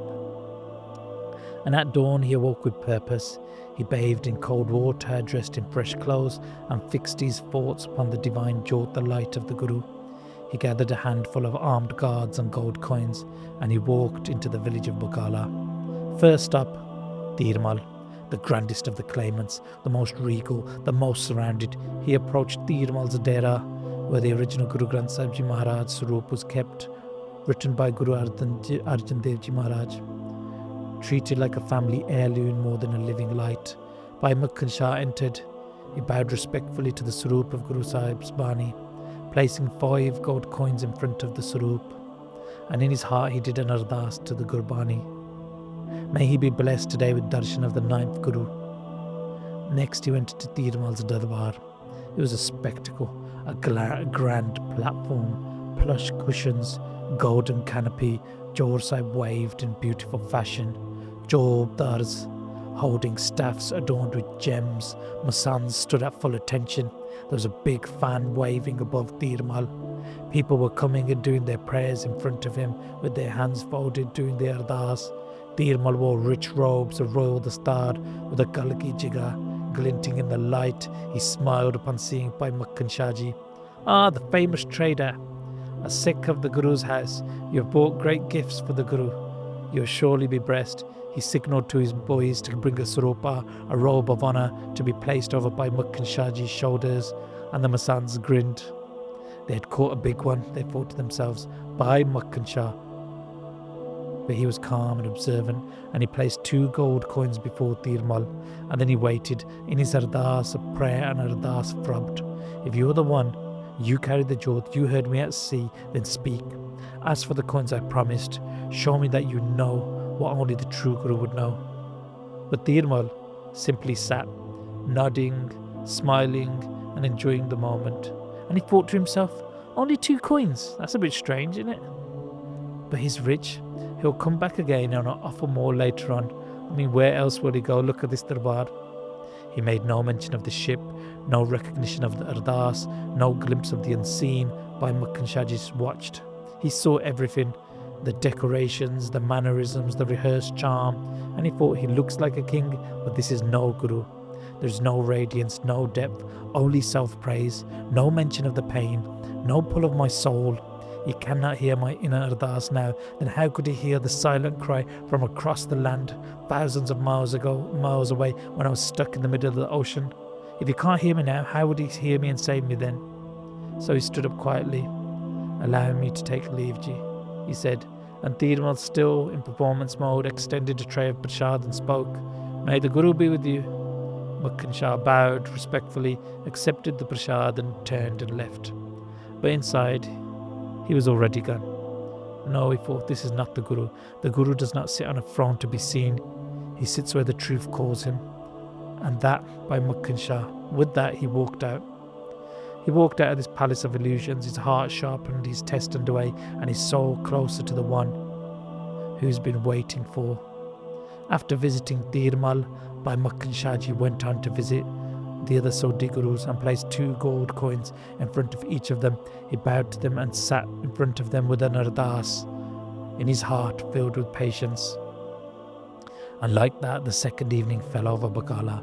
The stars above shone, but Bhai Makhan Shah Lubana's sat heavy with shadow. He had done what he planned. One by one, he visited the claimants, 22 thrones, 22 stages, 22 royal displays. He walked into each of those tents with folded hands, placed 2 coins and bowed. He sat quietly, he waited, he prayed. "Oh true Guru, if this is you, ask for the rest. Remind me of the sea, the storm, the stranded ship. Remind me of the vow made on the shore, the Ardas, the promise, the desperation. Tell me, you know. Tell me how you saved me, please. I beg you, man." But none of them did. Instead, he heard the same song on repeat over and over. "Oh, you're a great Sikh. You came from far. You brought your family. You're blessed with Sikhi. The Guru has blessed you with wealth." And they offered sarope. They raised their hands in rehearsed blessings. They echoed spiritual phrases handed down like performance, managed scripts, but not divine light. The Masand spun stories like silk, each one trying to outdo the others in praise and power, and Bhai Makhan Shah Ji listened, he watched and endured. He saw how the claimants mimicked the Guru's court, the manners, the teachings, the rituals, but none of them held the fire of Naam. No one could pierce through to the truth. No one could read the secret prayer deep in his soul. A lion does not announce itself, it thought, but these jackals and these dogs bark all day. They have the appearance of the Gurus. They wore the robes. They sat on the thrones. Their eyes were hollow, their aura dead. This is a court of impostors, he realised, a jungle ruled by deer who wear the crown of lions. And so as the sun disappeared behind the horizon, Bhai Makhan Shah Ji returned to the camp. Gifts unopened, heart untouched, he sat in silence, staring at the flame of the campfire. As it flickered in the wind, he thought, "What have I come for? I've travelled this far only to be fooled by performances. The true lion, the true Guru, where is he?" He thought of the sun obscured by the fog, of the king hidden in his inner palace, of the cave where the lion sleeps while the forest grows loud with empty noise. "I came to give the gold that I promised. I must fulfill my promise. The one who answered my plea, the one who fulfilled my prayers, the one who saved my ship when no one else could, the one who heard me from across the oceans." The second night in Baba Bakala, felt darker than the first, but it wasn't defeat, it was preparation. Because when all false lights have been tested, then only does the true flame arise. And Bhai Makhan Shah Ji's heart grew burdened. He had not lost his fire. He said to himself, "I will not leave without finding the Guru. I will not return with empty hands. I will not return without finding my Guru and being blessed. The one who saved me is here, and if he hides, I will find him, no matter what." The entire village of Bakala buzzed with one name, Bhai Makhan Shah. Word spread. A trader of immense wealth had arrived with hundreds of men. He had visited every Sodhi who claimed the Gurta Gaddi. He had offered 2 gold coins to each, waiting, watching, testing, but only he knew that none had passed. None had spoken of the truth buried in his heart, and yet still hidden. Behind no canopy, no crowd, sat the brave warrior of the sword, the true Guru, the true light, Guru Tegh Bahadur Sahib Ji. In their quiet home on the edge of Bakala, Mata Nanaki sat in calm awareness. She had heard the rumours from returning sevaks, and her heart stirred.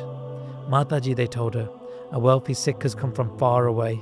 He's visiting all the Gurus, but not your son, and the Masands don't even mention Guru Tegh Bahadur Sahib Ji's name." Mataji listened. She knew the game. She knew the greed of the Masands.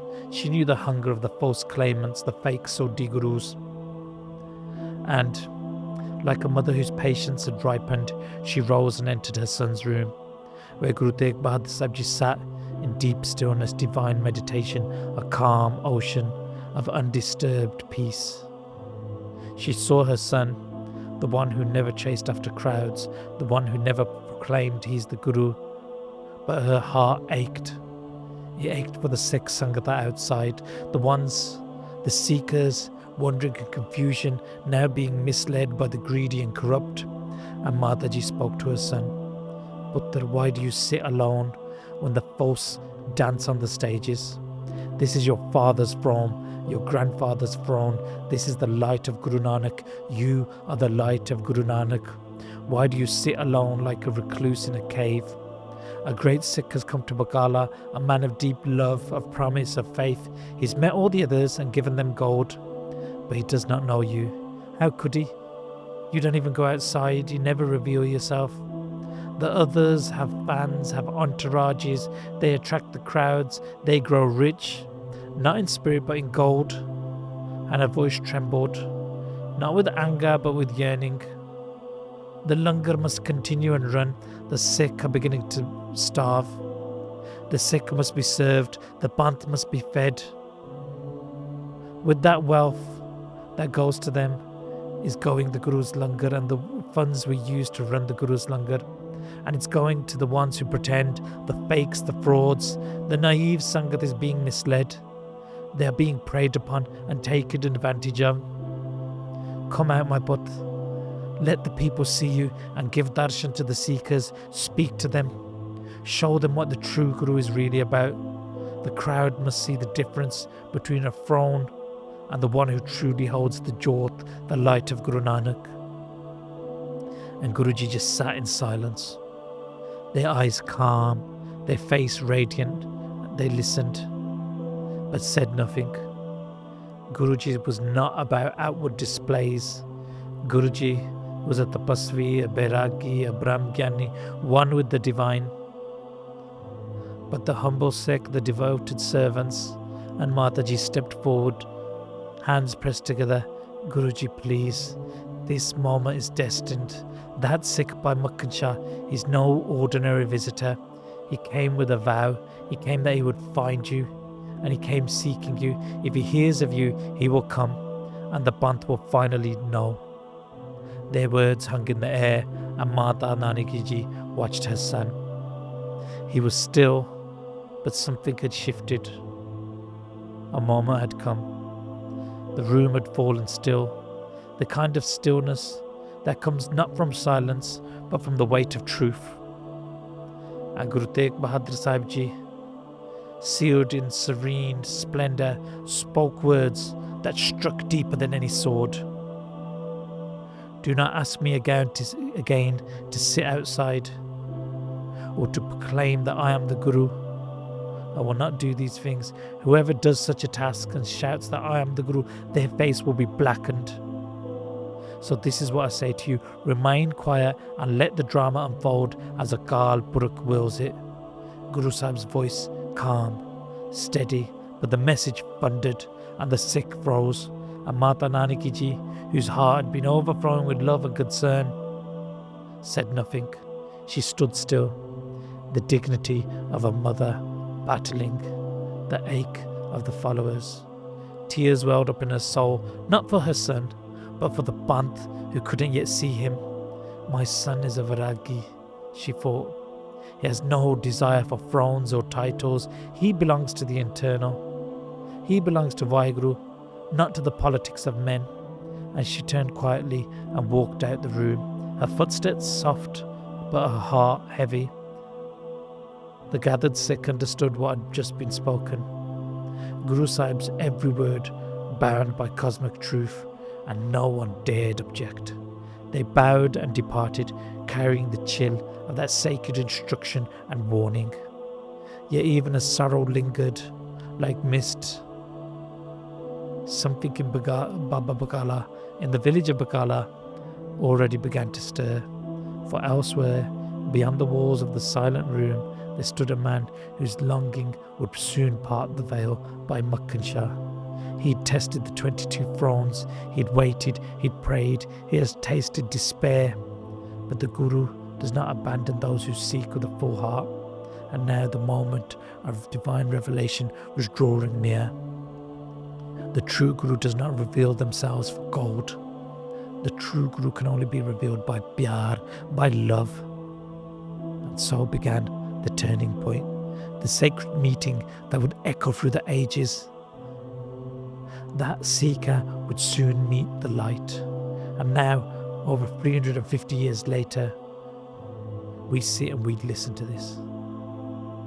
And in the dark of the night during that time in the village of Bakala, as everybody slept, Bhai Makhan Shah could not. His body may have laid down, but his soul was standing, restless, aching, unsatisfied. He rose while the stars still held the sky. He bathed in cold silence, in deep thought, and then he sat with burning longing. He sat in his asan, he recited Japji Sahib and other Shabads from Gurbani, and every Shabad recited was just not a recitation, it was a call, it was a cry, an offering to the divine light, for which he had travelled across lands and seas. Every word seemed to stir something within him, and in the stillness that followed, he thought Guru Har Krishan Sahib Ji's bachan cannot be false, never, that is impossible. The sun may freeze, the moon may burn, the oceans may dry, the stars might collapse, the mountains might get up and walk, but the word of the Guru will never be false. He sat quietly. The storm inside him swelled. He said, the Guru said, Baba is in Bakala, the Baba is the Guru, and that Baba is in Bakala. I know it with every part of me, so why haven't I seen him? Is this veil between me and the Guru something that I made? Is it my making? Have I sinned? Am I unworthy? And he started to cry, not outwardly but inwardly, inside, the kind of weeping that cleanses the soul. And then he made a vow, a private Ardas that no one would ever hear. He said to himself inside his mind, I will not eat, I will not drink, I will not rest. I will meditate only on the jot of the Satguru. I will not leave Bakala until I see Guruji with my eyes. I wish to see my master. Only then will I eat. Only then will I drink. I will give my life otherwise. I'm ready to die. And he will keep his promise in his heart. He told no one of his family, not his guards, not his men. This was between him and the Guru. The Guru that saved his ship, not with hands but pyar. Now Makhan Shah would offer his own life into that same pyar, that same love. I will not return empty-handed. The sun must rise, the lion must awaken, the word of the Guru will be proven true. And with that sacred resolve, ready to die, pulsing forward, Bhai Makhan Shah tied his the star brand new. Today was the day the seeker would not stop until the one, the divine one, the true Guru is found, the one who was the divine light, the one who saved him, the one who was the ninth Guru of the Sikh. And as the sun rose, golden light draped across the village of Bakala, and in Bhai Makhan Shahji's heart, a different kind of light was beginning to stir. He sat quietly in his dera, reflecting, fasting, praying. Suddenly commotion returned. Masands came, smiling like merchants, circling a customer.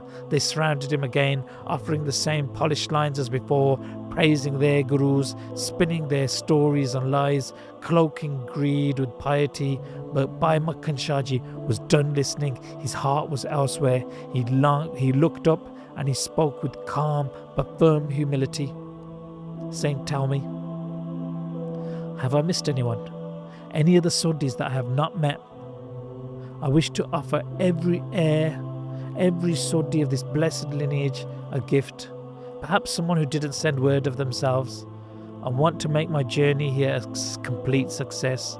I want to make my travels safal. The Masands looked at each other, faces flickered. Then one finally spoke. His voice cloaked, but he spoke up saying, there is one, a son of Guru Har Krishan Sahib Ji.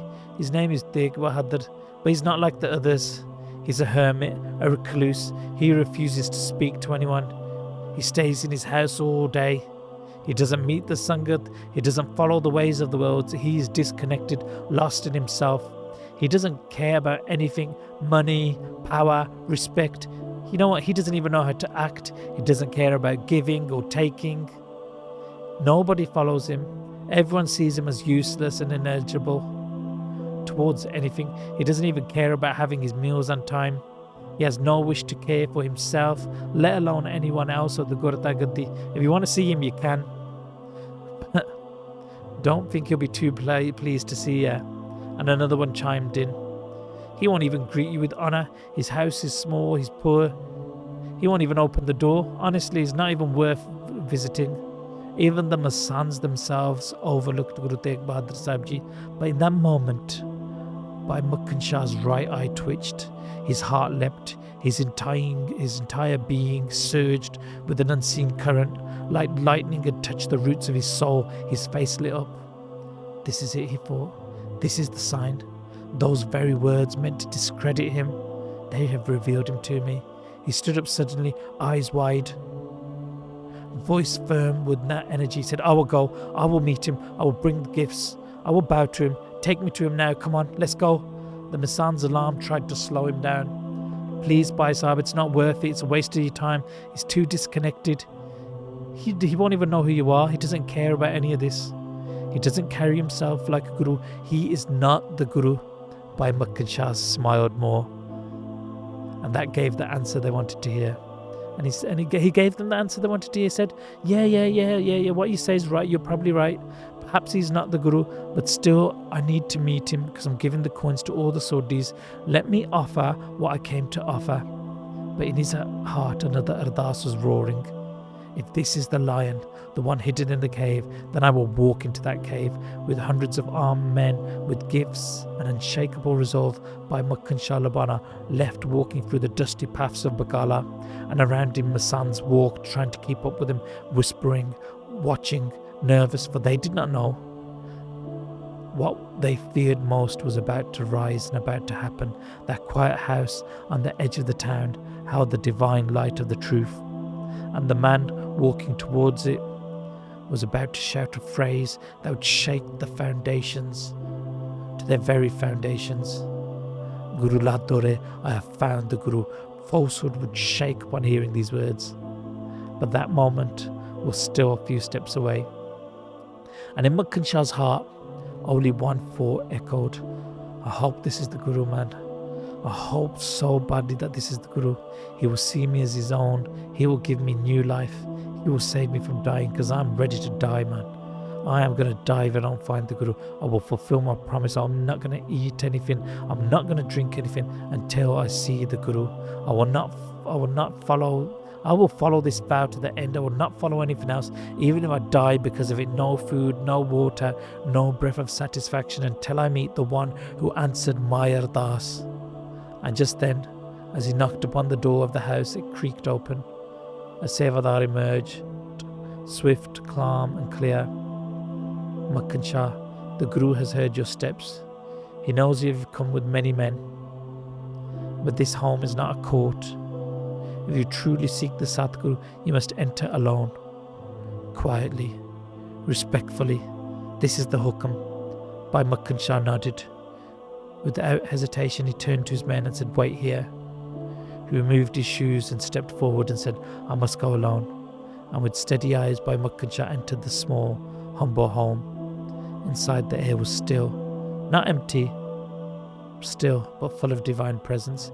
He walked towards the room where Guru Tegh Bahadur Sahib Ji was sat in tapa, deep meditation, absorbed, eyes closed, still as a mountain, wrapped in mist. But within, Guru Sahib had already stirred. He had seen the flame that refused to go out. He had heard the Ardas shouted in silence, and he had felt the weight of the Gurta Gaddi pressing down, waiting to be lifted. And in his heart, Guru Tegh Bahadur Sahib reflected, this path was never one of comfort. This is a heavy burden, the Gurta Gaddi. I will have to pick it up on my head now, and if I do not dispel Bhai Makhan Shah's sorrows, people will begin to doubt the house of the Guru. The faith of the Sikh will die. They will say the Guru is not complete. This Sikh has gone to all of the fake Gurus. He is not satisfied. I helped his ship across the oceans. Looks like the ship of faith, looks like the ship of his faith is stuck now. I will have to save him again, otherwise he will die. He has faith in the words of Guru Har Krishan Sahib Ji. This Sikh, he is loyal, he is devout, he has placed his life on the line to find me. He has promised not to eat or drink until he sees me. And if I don't tell him what he wants to hear, he will be upset and he will die in pain. I must save him again and save the Sangat and path of Sikhi. He believes in the words of Guru Har Krishan Sahib Ji, and if I remain hidden, the word of the Guru will seem false. But the Guru's word cannot fail and cannot be false. So I will rise. The time has come. And then steadiness shifted. Guru Tegh Bahadur Sahib Ji slowly opened his eyes, and the sun that had been hidden itself for years began to rise. The light in the room changed. Bhai Makhan Shah felt his breath catch. He had not spoken yet. He had not offered the test, but in his bones he knew this is him, and the world was soon about to find out. The room was still. Bhai Makhan Shah Lubana's heart was pounding, soul was raw from longing. He stepped into the quiet place where Guru Tegh Bahadur Sahib Ji sat in calm meditation. He carried with him the same test he used for the others, 2 gold coins, humble and plain. And once again he placed them before the Guru. Once again he bowed. Once again he whispered in his heart, if you are the one, then ask. Ask for what only the true Guru could know. And then Guru Sahib looked at them. He looked up Bhai Makhan Shah, not as a stranger, but like a person meeting an own friend. And then he spoke in a gentle, unshakable voice. O great Sikh, the amount that you had promised the house of the Guru, you should give that full amount. Do not keep that money in your home. When your ship was stuck at sea, you made a promise and you should live up to that promise. You should give the full amount. You promised 500 gold coins, plus your daswand. Give that full amount now. You have faith in Sikhi, and this is what you wanted to hear. You came with this test. You wanted to hear these words, didn't you? When your ship was trapped, you called upon the Guru, and the Guru came to you. Know this, wherever you remember the Guru was there. This was the moment. The dam burst. Makhan Shah froze. He couldn't move. His body tingled from head to toe, caught in a wave of bliss, of relief, of awe and divine truth. Joy surged through his body. His doubts were gone. The strings in his jaw snapped open as his chest inflated with excitement. He had goosebumps across every inch of his skin. This is him. This is the one who saved my ship. He now sits before me, and he has saved my life and my soul. Bhai Makhan Shah's throat closed. He couldn't speak. He could not blink, not even once. His face radiant. He had only heard about the glory of the Guru till today, and now he got to witness it. Tears welled up in his eyes. Not just tears, but spiritual thunder. As if a poor person was suddenly crowned king, as if a desert had become a river. His body just bloomed, wide and pure like a lotus at sunrise. He was drenched, not in sweat, but in love. And the love only deepened. It was like the feeling of a jogi who after lifetimes of tapasya finally beholds their beloved. The Guru was the sun, and Bhai Makhan Shah's heart was the lotus flower, now fully opened. He stared, unblinking, silent, overflowing, speechless. And in that holy silence he sat, stunned, surrounded, blissful, a Sikh who had found his Guru. The fog of deception in Bakala had been pierced by a ray of truth, and the truth sat in front of him, radiant, quiet, and infinite. Bhai Makhan Shah Lubana sat before the Guru he had longed for. The hidden sun had just risen before him. He folded his hands. He bowed low, not once, not twice, but over and over, like the waves of a storm finally meeting the shore that they were meant for. With a trembling voice and heart overflowing, he spoke. O Satguruji, ocean of compassion, when you confirmed the secret I carried in my heart, the vow I made when my ship was lost, You didn't test me, you rebirthed me. You brought me back to life. His eyes glistened, his voice cracked under the weight of truth. You are the one who feeds the fish in the sea, the ants beneath the stones, the birds in the skies. You are the master of all, of health, of wealth, of life itself. He paused, but the current within him surged forwards again. It wasn't money you asked for, it wasn't the coins, it was me that you saved, my soul. You restored my broken faith. You fulfilled every promise I whispered to the wind. All my wishes have now come true. Just as sadhus who meditate and do strict meditation receive the fruit of their hard work, that's how I feel today. Like a drowning man given a canoe, like a prisoner beaten and bound, suddenly freed and given a crown and kingdom, like a condemned soul pulled back from the gates of hell and escorted into bliss of heaven. That's how I feel, man. That's how I feel today, like a beggar in a foreign land, barefoot and starving.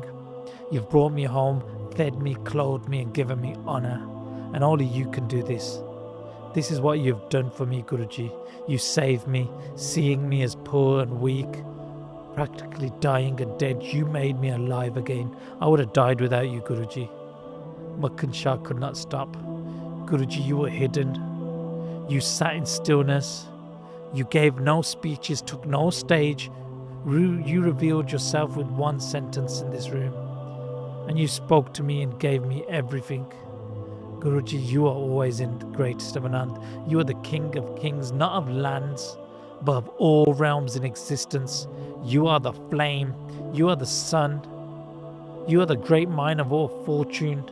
And you are hidden from the world. But you made me the witness to your truth.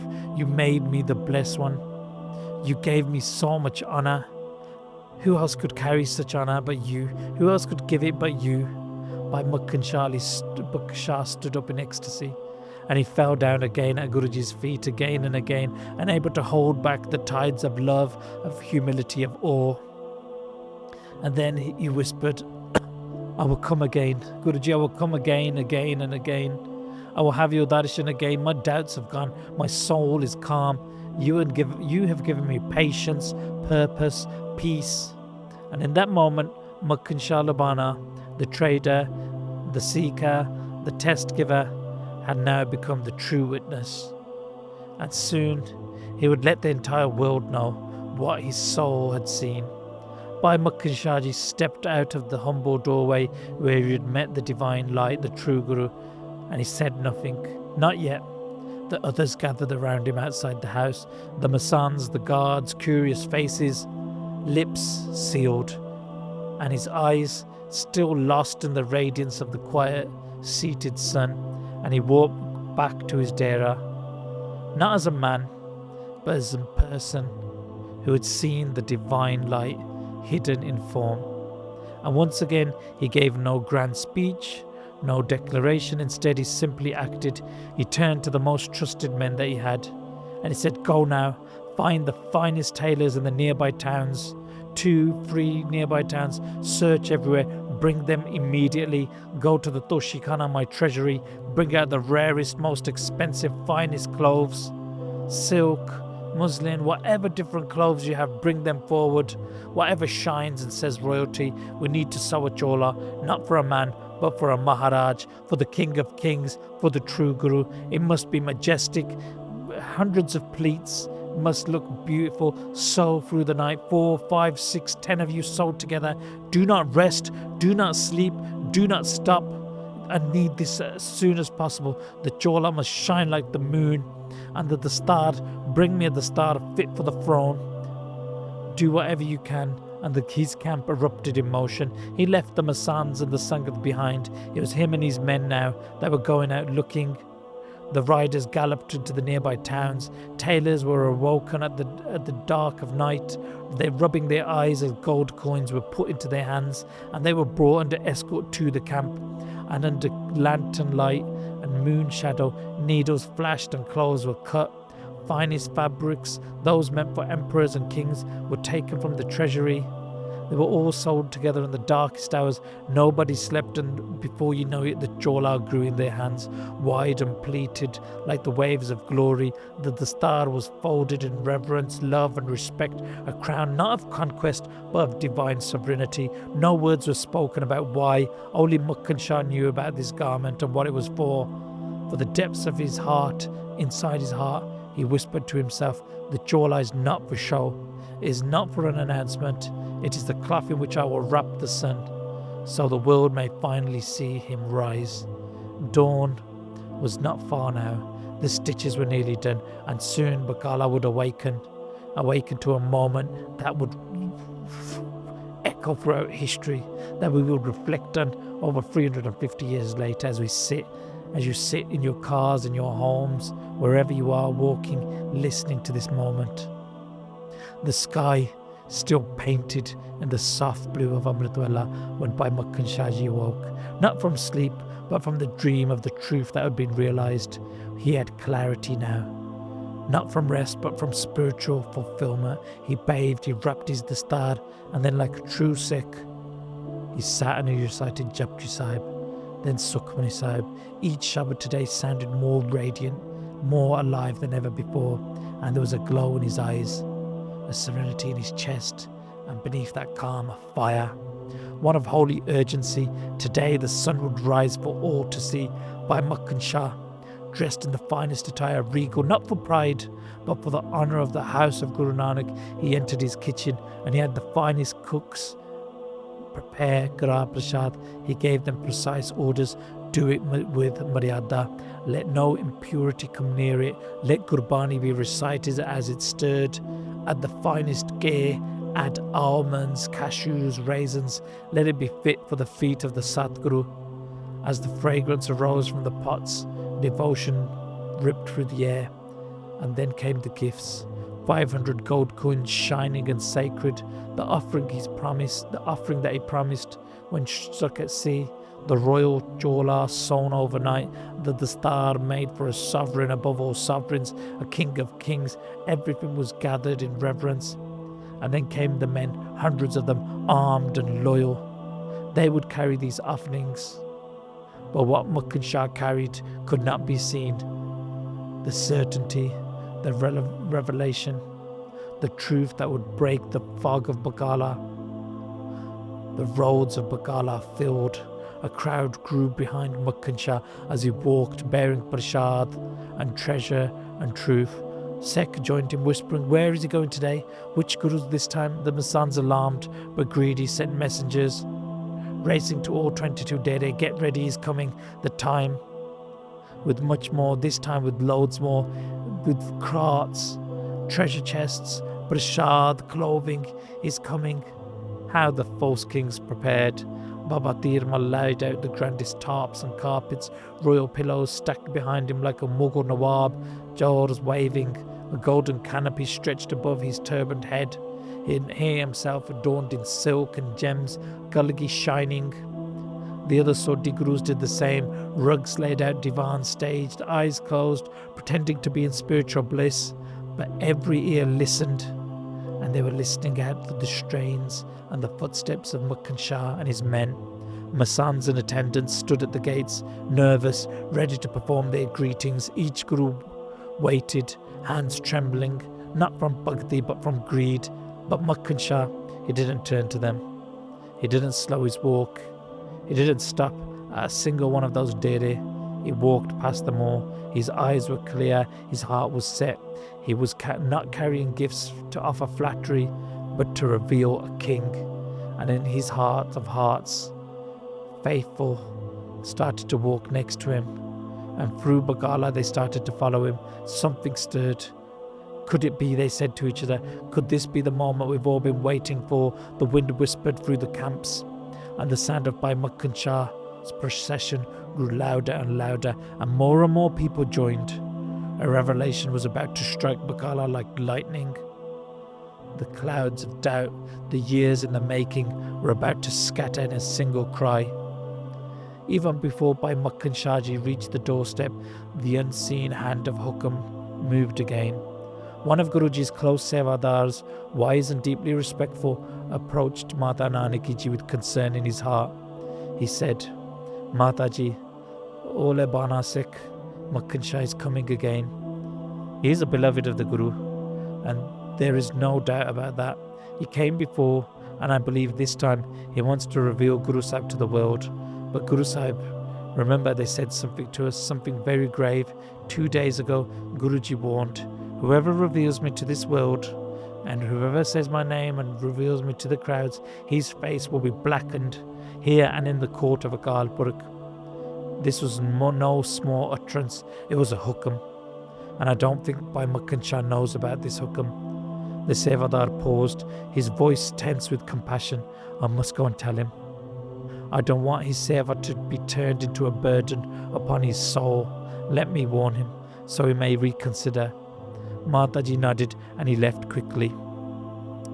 As the great procession of Bhai Makhan Shah approached, full of colour, light and wonder, the Sevadar slipped through the crowd and gently pulled on Bhai Makhan Shah's arm. Pulling him aside, the Sevadar whispered everything. Veerji, listen to me carefully, listen with love. Guruji has given a grave warning, a curse. He said, anyone who reveals me, he will have his face blackened in the darbar of the Lord. Please, don't make a commotion. I could see that you wish to reveal Guruji to the Sangat today, but first think about yourself. I don't want this to be a curse on you. If you must bow and return quietly. Don't announce him. Don't draw the Sangat here like this. This will cause spiritual harm to yourself. This will hurt you. Makhan Shah listened. His soul trembled for a moment. He knew the word of the Guru was never light. He knew what the Guru said would come to pass. That much was certain. But in silence that followed, Bhai Makhan Shah's resolve grew stronger. He lowered his gaze. Breath deepened. And he thought, if my face is to be blackened, then so be it. If I must burn in the afterlife for this task, then let me burn. But the Sangat, the innocent, the desperate, the waiting, they deserve the darshan of the true Guru. How many have wandered these streets? How many have bowed to the thrones of gold but not of light? Let my name be forgotten. Let my soul be punished, if that's the price. But let the light of Guru Tegh Bahadur Sahib Ji shine for the whole world to see.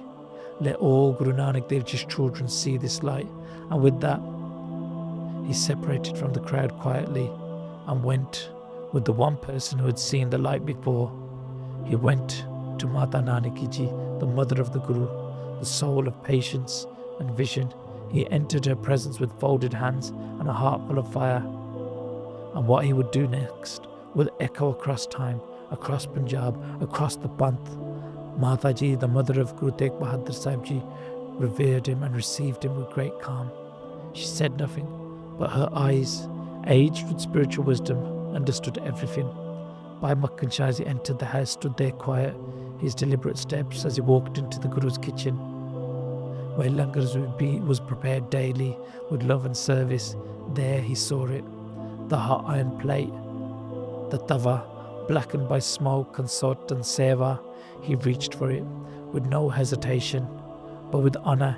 He scrubbed his fingers on that hot black soot and rubbed it across his face. He darkened his cheeks, his forehead, his nose, his chin.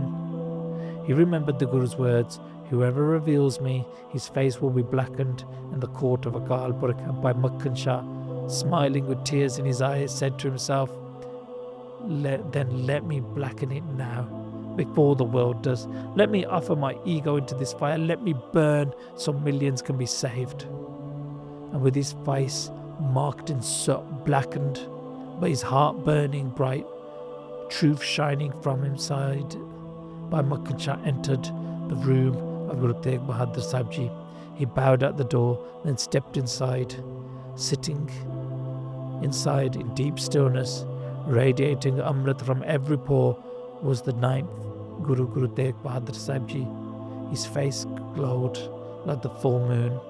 No crown, no throne, no canopy, just quiet, just truth, Makhan Shah came forward and placed all that he had before the Guru, the Kara Prasad, warm, made with love and sweet with devotion, the 500 coins as promised, counted exactly, the royal chola, pleated and pure, the star woven in reverence, and he bowed deeply, his forehead touching the feet of the Guru, and then he spoke, Guru Sahib, you are the anchor of patience, the master of time and space and silence, the hope of the hopeless. I beg you with folded hands, I beg you, please wear this chola, please don this dastar and come outside, sit in the darbar as the Guru. The Sangat is drowning, Guru Sahib. They are spinning in whirlpools of doubt. They are tired of searching, tired of wondering. They don't know who to trust, where to bow. They've brought gifts but keep them hidden because they cannot see you, because you are hidden. And if you are hidden, they will sink.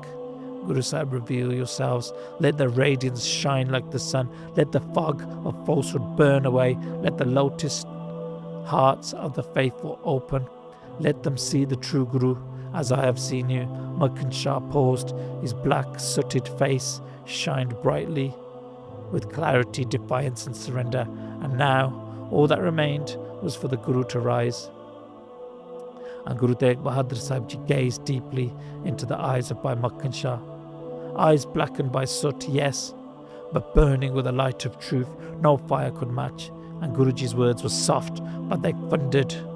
They thundered in the chambers of spirit. You did not flinch, Makhan Shah. You did not flinch. You blackened your face to brighten the Panth.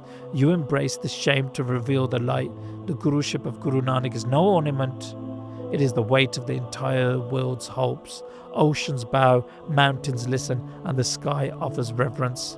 And now, you want me to sit on this throne? Guruji paused. His voice took the weight of centuries. The Sodhis will burn with jealousy. They will unsheathe their swords and guns, fueled by wounded pride. The chants, the praises of themselves will rot in ego, and beyond them the Turk, the Mughals, the throne of kings, the tyrants who twist religion into rule. They will not tolerate a Guru who does not bow to any empire. They will demand miracles, but we are not street musicians. We do not perform tricks. We are servants of the timeless. We walk in silence, not spectacle. And he looked at the gifts of Makhan Shah had placed at his feet, at their charan, the prasad, the chola, the kalgi, not as riches but as burdens. The seat is not a prize, it is a fire, and the one who wears this crown must be ready to be pierced by every thorn of this fire, every thorn. The one who now steps forward as the Guru, he will have to sacrifice everything, the Guru said.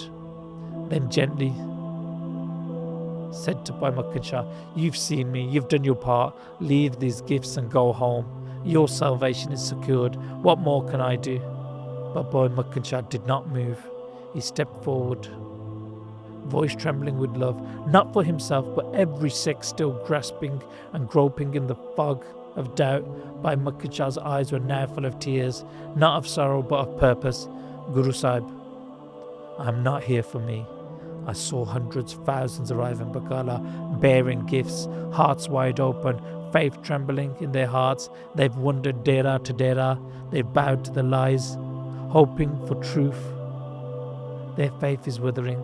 The light of Sikhi is flickering. And you are the lamp. You are the light of this world. You are the river that quenches the thirst of the nation. You are the one who will prove Guru Har Krishan Sahib Ji's words to be correct. You are the Satguru. And you say that this is a great responsibility and a heavy burden to you, Guruji. This burden, this load is like a basket of jasmine flowers. The weight you speak about, that will crush the heads of your enemies. You are the one that can face Aurangzeb. You are the one that can save millions. You are the one that can save Sikhi now in its hour of need. Please, save the Sikh from the traitors. Please come out and set up your holy court. Bless the world. Give the Sikh your darshan, just as the moon shines bright in the darkest night. pain and pleasure, glory and splendor, all one for you. You are the one. You are the same in peace and as you are in pain. Only you can save Sikhi now. You are the light of Guru Nanak. Please wear this new chola and sit in the court. Make the pains of the Sikh go away. And then there was a long silence, and Guruji smiled. The sun behind the clouds seemed to lift. Makhan Shah, Guru Sahib said, you are tired. You have come from far. You have brought your faith, your wealth, your soul. If I do not accept your plea, you will suffer in confusion. And what is a Guru who does not remove confusion? The Guru follows love, and now I see the Sangat is ready and the time has come. The air changed. Makhan Shah rose, breath caught in his chest, heart pounding like the toll of destiny. He reached for the chola, presenting it before Guruji again. And Guruji, Guru Tegh Bahadur Sahib Ji, put the chola on, the robe of light, the crown of truth, and in that room, the ninth Guru, the ninth light of Guru Tegh Bahadur Sahib Ji, the ninth light of Guru Nanak Dev Ji was ready to shine. The long night of darkness was over. Makhan Shah's task was complete. But the real journey had just begun. Bhai Makhan Shah's heart bloomed like a spring. His body glowed with love. His mission, not for himself but for the Panth, had been fulfilled. That mission was for us. He stepped outside, his face now washed clean, glowing as it lit from within. His hands together, eyes shining, and he climbed to the roof. And then he called out to the streets of Bakala, his voice like thunder across the sky.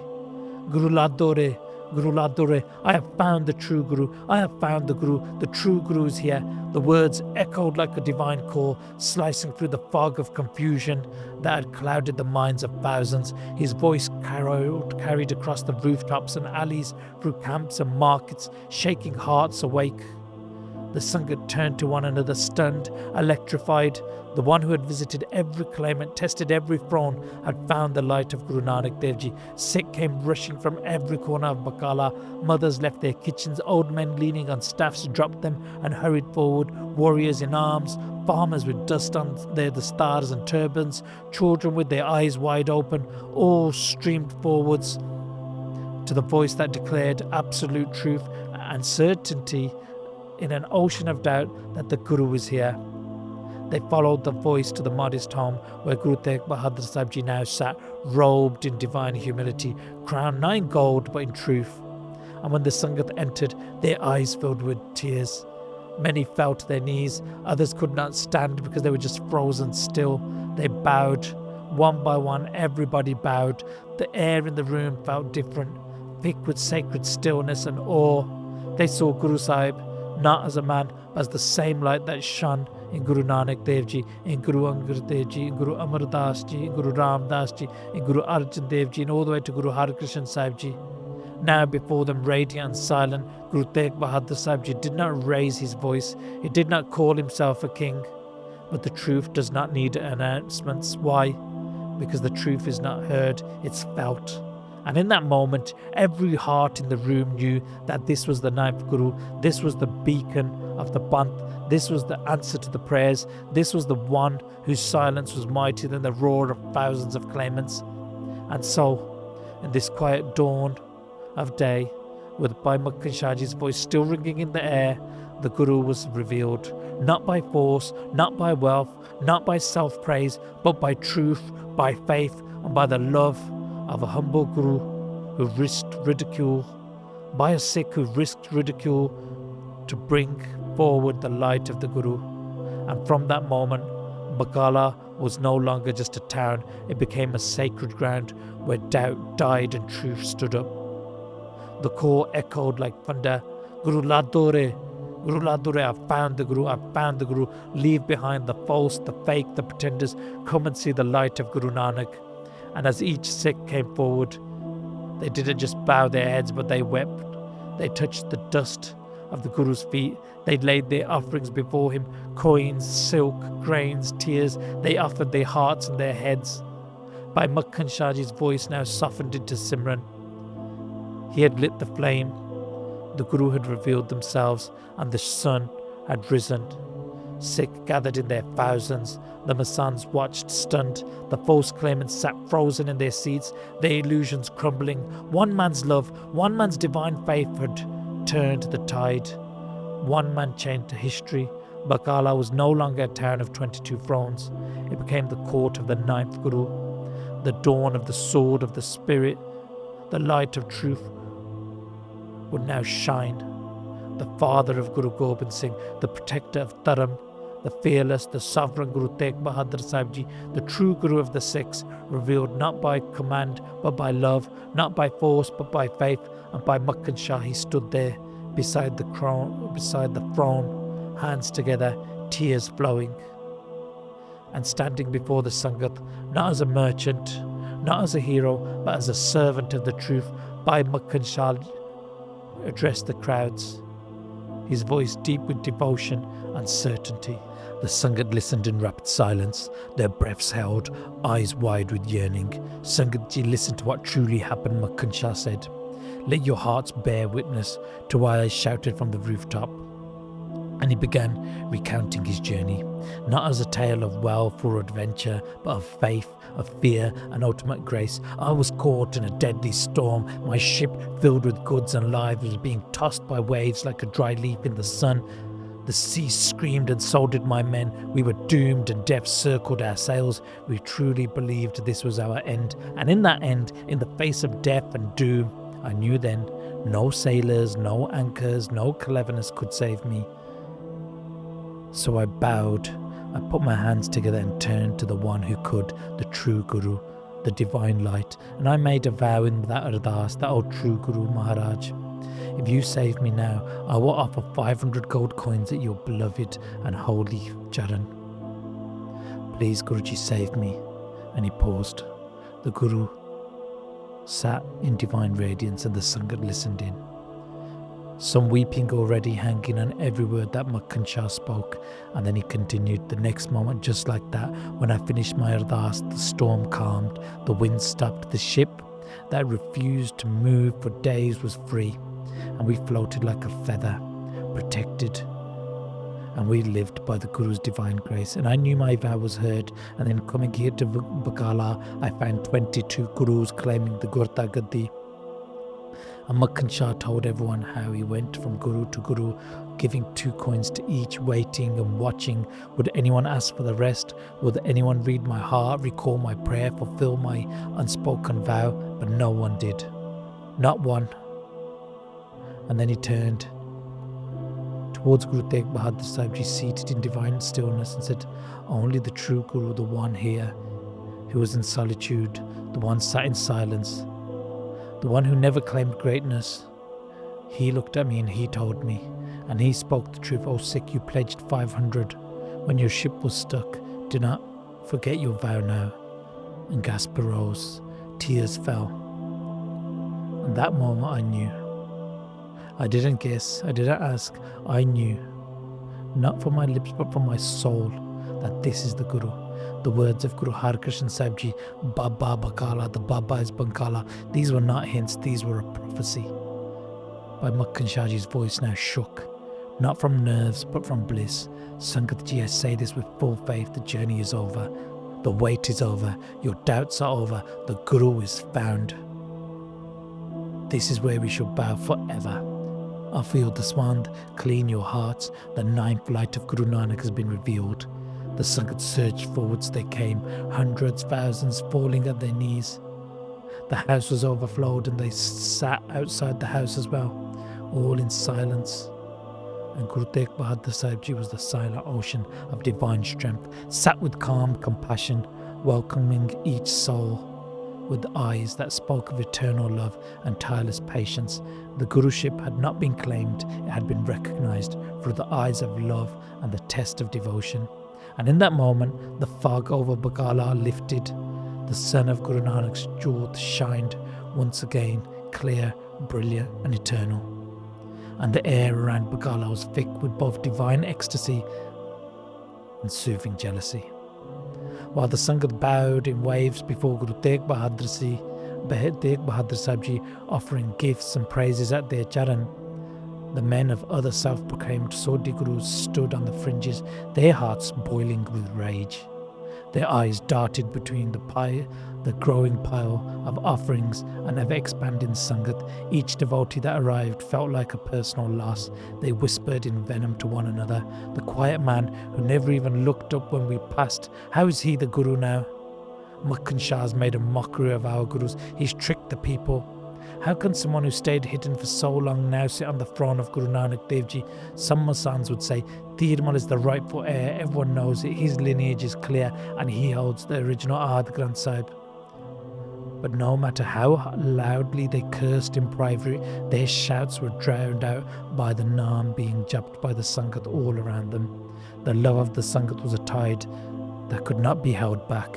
It rushed towards the feet of the true Guru and it swept away the falsehoods like sandcastles being washed away by a wave. The men turned, their fists clenched. Some bit their lip in frustration. Others tried to speak in small groups of Sikh to stir trouble again, but it was too late. The sun had risen. The fog of deceit could no longer be seen. The false claimants saw their power slipping, their earnings vanishing, their masks dissolving in the sunlight of truth. They had all built on ego, on greed, on manipulation, and all they built was collapsing in silence. The storm of jealousy had now found its voice, and it raged under every passing hour. The slanderers, the nindaks, stung by their own pride and desperation, stormed back to their fake gurus, voices dripping with sarcasm and venom. Sit like kings here if you want to, dress yourselves in velvet and jewels, but understand this, no one's coming anymore, it's over for us. The well of gold has dried up. The Sikh have found the spring of truth, and it's not you. They spat the name out like poison, Tegh Bahadur. The so-called gurus, who had once sat proudly under their canopies with jaws waving over their heads, now fidgeted on their empty manjis. Their smiles had faded, their hands no longer received offerings, only silence, and the words of the slanderers stung.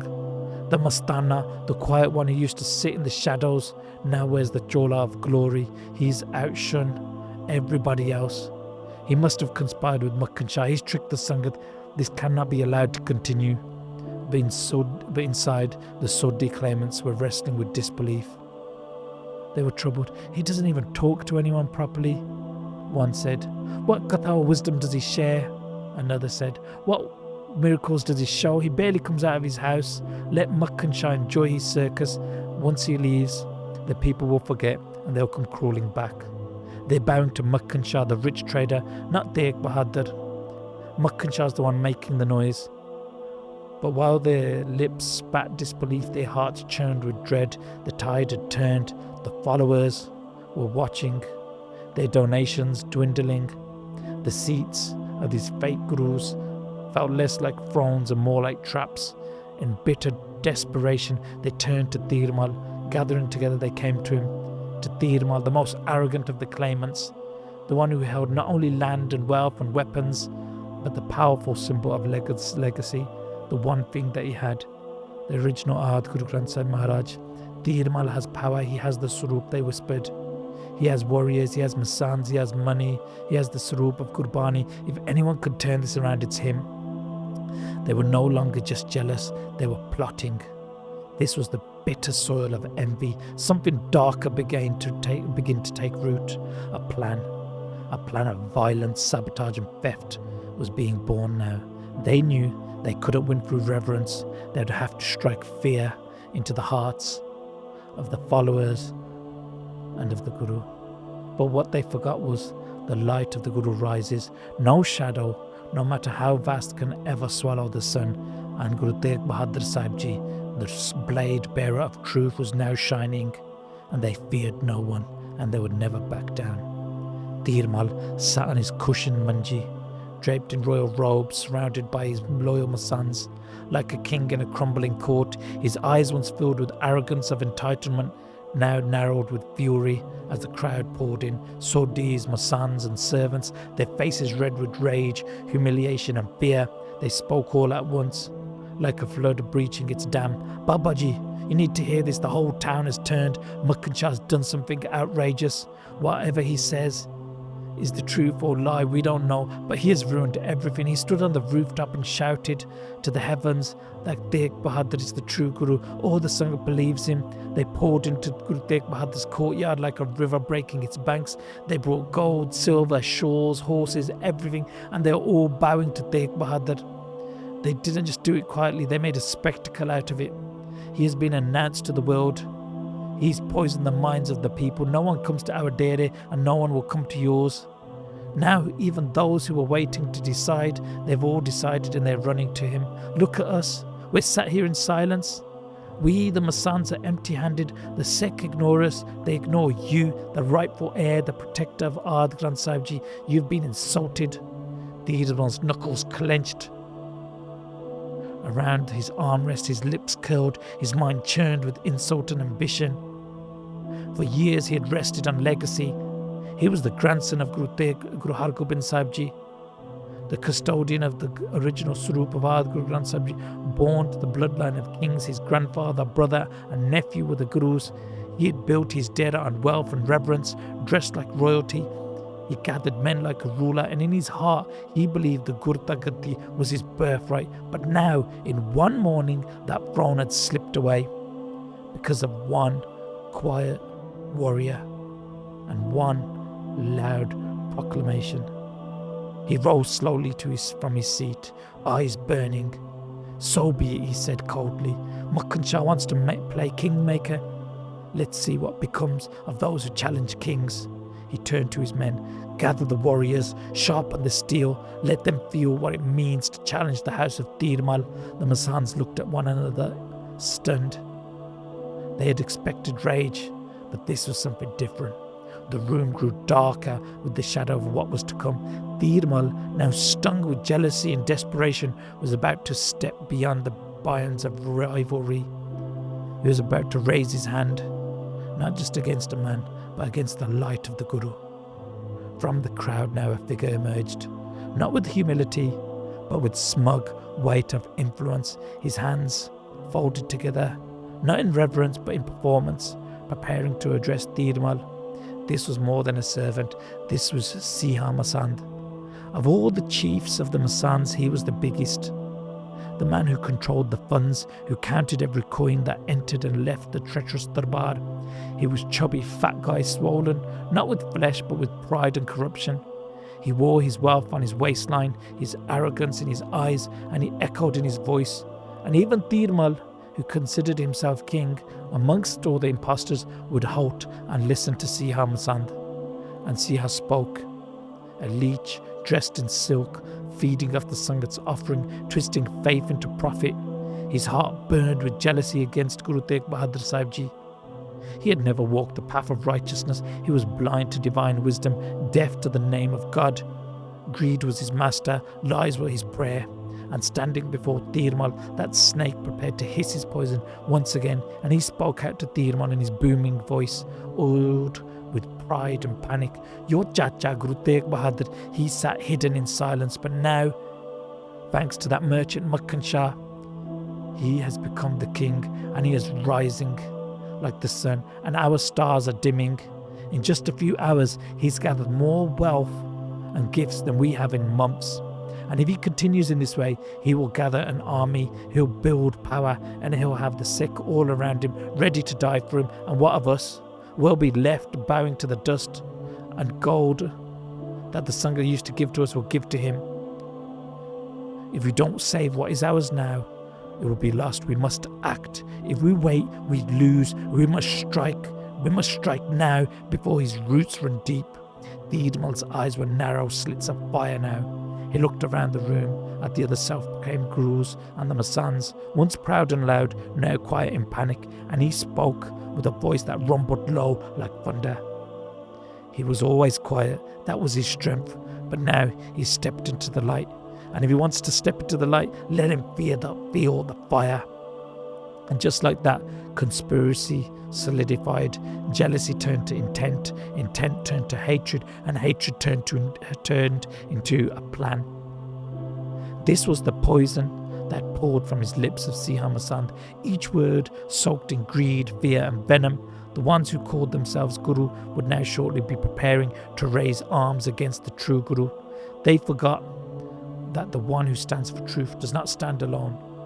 They forgot the house of Nanak cannot be burnt by the fire of greed, and above all, they forgot that when ego rises to strike the saint, it will always fall short. Even before they lift a hand, Dheermal sat still, but his silence wasn't peace. It was the stillness of a blade before it strikes. Around him the other Sodhi claimants murmured, nodded, whispered dark agreements. The Masands gritted their teeth. Their pride had been shattered by truth, their fame eclipsed by the radiance of the true Guru, and now desperation had turned to delusion.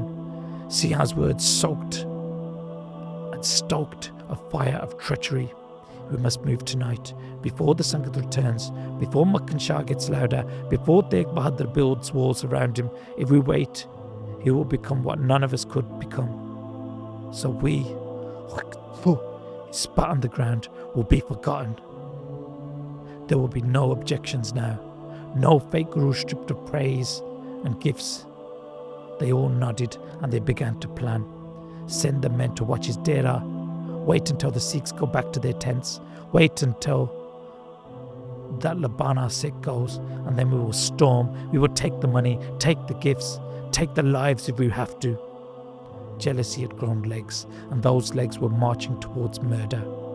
And in their plotting, they had forgotten one truth.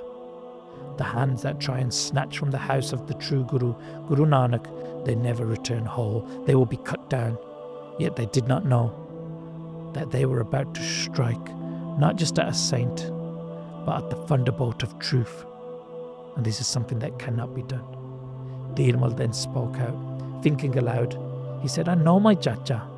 He's not greedy for money. I've known him since I was a child. And if he has received all this money, all of a sudden, he shouldn't get to keep it. What will he do with it? He doesn't care for it. He doesn't understand the power of money and the value of riches. I know him. He sees all of these things as nothing. So why should he get to keep it? We should take this from him. All the gold, the coins, everything. You see, money is power, and there is nothing equivalent to it. Not wisdom, not silence, not even spiritual truth. We cannot let that money go to waste. There is nothing equal to money. The money that came for the Guru should all be mine, no matter what. The money belongs to my house. Makhan Shah is just a foreigner. This will not stand. But even as he spoke bravely, his cowardice seeped through. He feared Makhan Shah's men. He feared confrontation. He wanted blood without battle, theft without resistance. We should take the money, he whispered, but we should be clever. Everyone leaned in. Their minds were made. Tonight, under the veil of darkness, they would strike. But what they didn't know was the throne they sought to steal was not made of gold or guarded by men. It was forged in Naam and protected by truth and watched over by the one who sees all. And to strike against this throne is to strike against destiny itself. Sheeha Masand, listening to the words of Dheermal, now pitched in. His every word seeped in poison. If the task is small, prepare big. If we must kill, so be it. If we remove your Chacha, the glory will grow like the full moon. In his twisted mind, deceit was strategy, greed was wisdom, and murder was the plan. A viable plan. Send spies, he said. Arm the warriors. Wait till Makhan Shah leaves. Sheeha Masand's words struck like venom, laced with ego, dripping with betrayal. He didn't just speak like a Masand. He spoke as the embodiment of everything Guruji warned us about. Greed, dressed in piety, in devotion and service. Ego beyond service. Power, hungry, wearer of the mask of devotion. These guys, they weren't just content with slandering the Guru. Now they plotted to steal from the Guru, to strike at the Guru, to silence the Guru, to kill the Guru, all for murder. All they were happy for murder, all for money, all for power. They sought to erase the jewel of Guru Nanak with a bullet. But they didn't understand, you cannot kill the truth. You cannot rob the throne of Naam. It cannot be taken by force. These idiots thought that they could extinguish the sun by blowing it out with their lips. Such fools, they were about to learn. They would come with violence. They would come with their guns and knives. They would come with theft in their hearts. They would try and rob the divine. But the house of Guru Nanak does not fall. It only rises brighter, purer and stronger with every trial it endures. Sheeha Masand, bloated on power and pride, and now placed himself above the Guru, above the Sangat, above the Panth itself. And he said, to make Gurus is in the hand of us, the Masands. And with these words, he denied the sovereignty of Akal Purkh. He denied the divine light of Guru Nanak. He forgot the Guru chooses the Sikh, not the other way round. And in that moment, Sheeha Masand, twisted embodiment of corruption and ego, openly defied even his own so-called Guru Dheermal. The Masand had become the master and the fake Guru the puppet.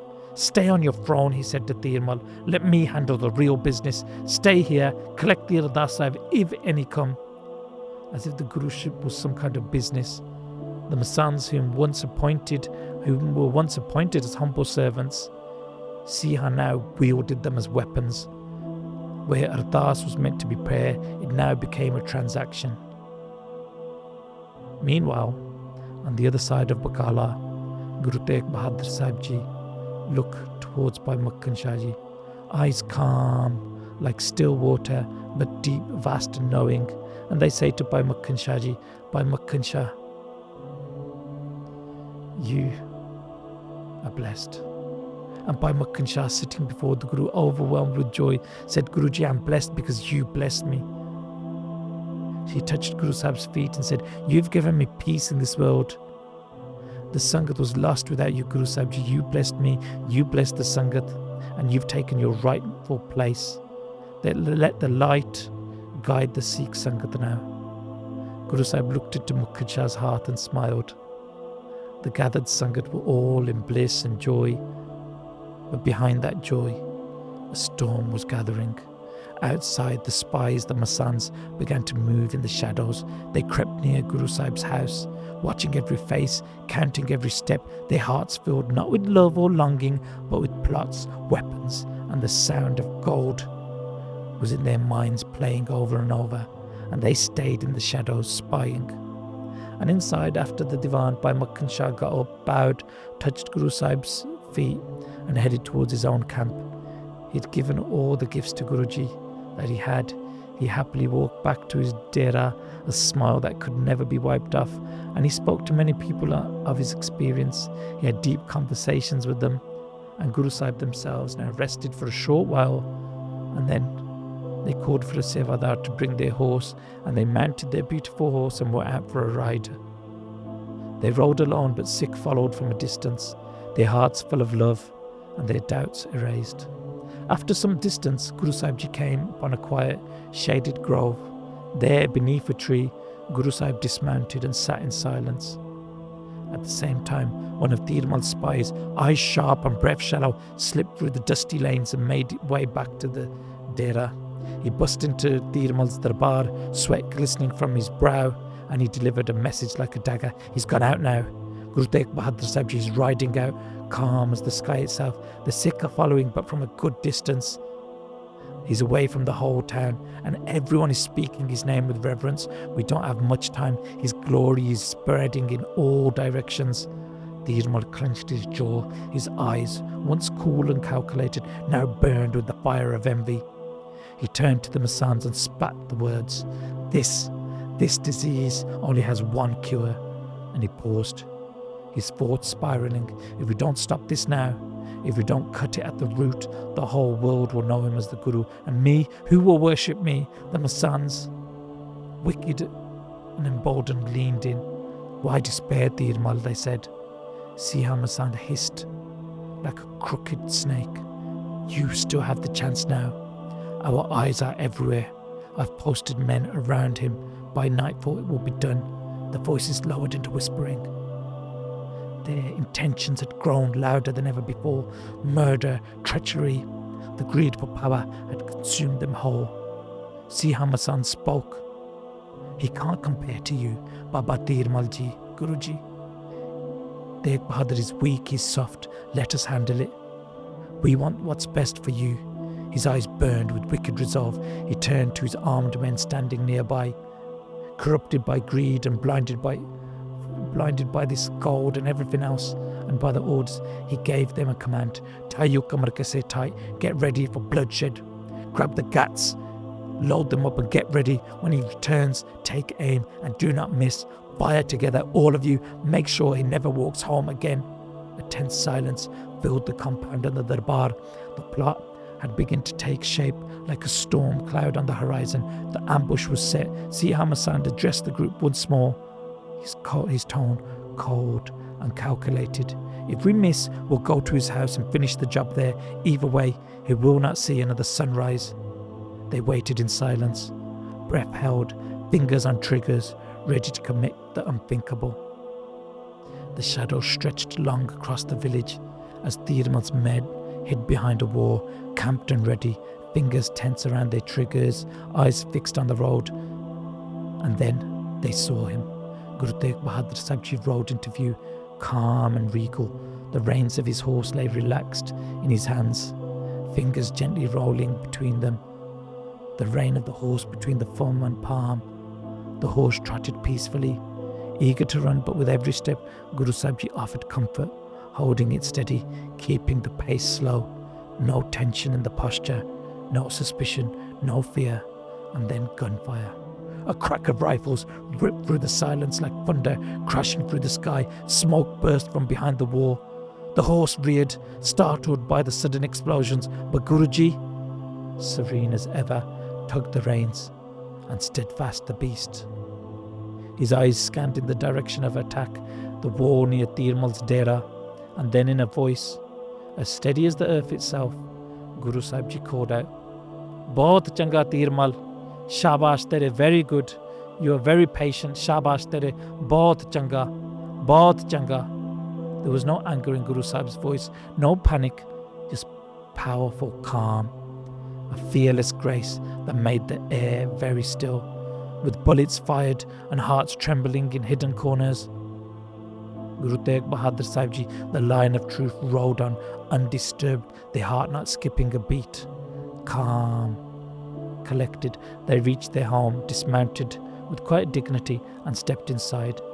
They walked to their seat, their asana, and sat down just as they always did, composed, radiant, unmoved, and the cowardly they sat scared after an attack on Guru Sahib's life. But it didn't affect Guru Sahib. Guru Sahib sat in peace while they sat shaking. Okay guys, let's just stop right there for 1 minute. Let's just reflect on what Dheermal has done, what he has had orchestrated, firing bullets at another Sikh, at his own uncle, at the Guru. That was more than just an act of violence. It was the embodiment of jealousy, of greed, of everything that blinds a man from the truth. And he wasn't alone. The other Sodhis, the relatives of the Guru, they too were churning in the same poison, their hearts swollen with jealousy and envy, and inside they burned with ego, desire, greed and hunger. But Guru Tegh Bahadur Sahib Ji, the embodiment of peace and contentment, they did not react. They didn't curse them. In fact, Guruji was feeling sorry for them. Guru Sahib sat in stillness, eyes open and heart clear. Guruji felt compassion for them. Compassion. And with that, Guruji reflected. They did not become the Guru to be worshipped, but to be a guide, to protect, to uplift. They became the Guru to save the Sikh, to lead them to liberation. But these poor souls, they only craved the pleasures of the world. And with their divine vision, Guru Tegh Bahadur Sahib Ji saw everything, not just what was happening, but what was to come. And still, they remained silent, still, peaceful, steady as a mountain. Now, on the other side of town, one of the spies of Sheeha, Masand and Dheermal, breathless, heart pounding, came and in urgency started to blurt out, "Guru Tegh Bahadur Sahib is back at his own home. He's resting now. and he's almost alone. Just one or two Sikh Sevadar are with him. And the greedy Sheeha Masand's eyes lit up. The moment had come. Without delay, he gathered his men, armed and ready, muskets loaded, swords at their sides. They were about to leave, about to set off on their rampage of bloody murder, when one of their henchmen sneezed loudly. The air shifted, and Dheermal called out to pause them on their bloody mission. "Stop! Wait! Wait for half an hour," he said. "I'm seeing some bad omens. I feel like something wrong is about to happen. Something is off. Something bad's gonna happen if we move now. Just wait. Just wait, please. Our name will be ruined. I can feel it. We won't succeed. I can feel it in my bones. These signs are coming to me, these superstitions." Dheermal's own left eye twitched erratically, and apart from the sneezing before setting off, a gust of wind blew dust in their faces. And in the distance, they saw an elderly woman walking, and she dropped a clay pot, and it shattered into pieces. Seeing this, he looked at Sheeha, and he said, "Look at all the omens. I'm saying this now. Don't blame me later. These omens are all warning signs. I'm warning you. I've lost my drive for this. A wise man knows when to pause, when to rethink. This feels like failure, like a trap. We may not even get the wealth and the gold. Think carefully. Who stands with my uncle? Who's protecting him?" But Sheeha Masand, he didn't care. He scoffed at this fear, leaning forwards. He spoke with steel in his voice, saying to Dheermal, "I don't care about these bloody stupid superstitions, and neither should you. Why are you scaring us, Dheermal? Listen, man, Makhan Shah's camp is far. We'll strike silently now and we'll get the job done. Nobody in this village will help your chacha, especially against us." Sheeha clutched his rifle close to his chest. "You don't need to worry. Sit here in your dera, leave this to me. If we succeed, the glory will be yours and you will shine, and if we fail, then I will take the blame." And with that, he turned towards a sin that would echo through time. Sheeha Masand, blinded by greed, burning with jealousy, gave the final nod, and with a flick of his hand, he signalled to his men to move out. 100 armed men stood ready, but he selected 25 of the most ruthless warriors to go with him. Their orders, simple and cold-blooded. When we reached the Guru's house, Sheeha hissed, "Aim your guns and fire at first sight. Don't wait, don't hesitate, kill him. Kill him dead on the spot, and whatever happens afterwards, we'll handle it." And so, like shadows with rifles, they crept through the narrow paths of Bakala, hearts poisoned with conspiracy. They moved swiftly and silently through the dark like a unit of Navy SEALs. Then, they suddenly surged through the front gates of Guru Sahib's home. Chaos exploded. Sikh and servants were caught off guard. They shouted, "Who are you? What are you doing here? What is this?" But Sheeha and his men were merciless. They stormed the doorway, kicking it down and pouring inside the home. They began beating the Sevadars, tying anyone down who resisted. Some were struck with the hilts of swords, others were butted with the rear end of the rifles, punched and slapped across the face. Then, there he was, Guru Tegh Bahadur Sahib Ji, seated peacefully in his room, in the middle of a simple meal, the embodiment of calm, of composure, of divine presence. And on seeing him, Sheeha Masand raised his rifle, eyes full of hate, his finger tight, and then he pulled the trigger and he fired. But in that moment, as the bullet left the barrel, Guru Sahib shifted slightly, turning their head. The bullet grazed the surface of Guru Sahib's matha, their forehead, and a little trickle of blood came out on the surface of their skin. But the bullet, round and dull, dropped harmlessly to the floor before Guru Sahib. And Guru Sahib did not scream, they did not flinch, there was no reaction. They continued with their meal. Sevadars gasped in disbelief. Some wept, some trembled, some cried. The attackers, still not satisfied, continued their assault, tying up whoever remained. But Guru Tegh Bahadur Sahib Ji, they sat in stillness, blood on their brow and peace in their eyes. Sheeha Masand and his thugs, now emboldened, unleashed their full cruelty. storming through the house with brutal force, shouting threats, waving weapons, throwing their weight around to crush whatever resistance remained. Then they began the looting. Gold coins scooped up. The very same gold coins that Bhai Makhan Shah Lubana had bought with love, devotion and sacrifice were taken. They were taken without shame, without second thought in a second. These thugs plundered every offering the Sangat had lovingly placed at the charan of their Guru. Gold, silver, coins, expensive cloth. They didn't stop there, they took everything. Not just the gifts meant for Guruji, but Guruji's own personal belongings. They tore through the house like thieves with no conscience.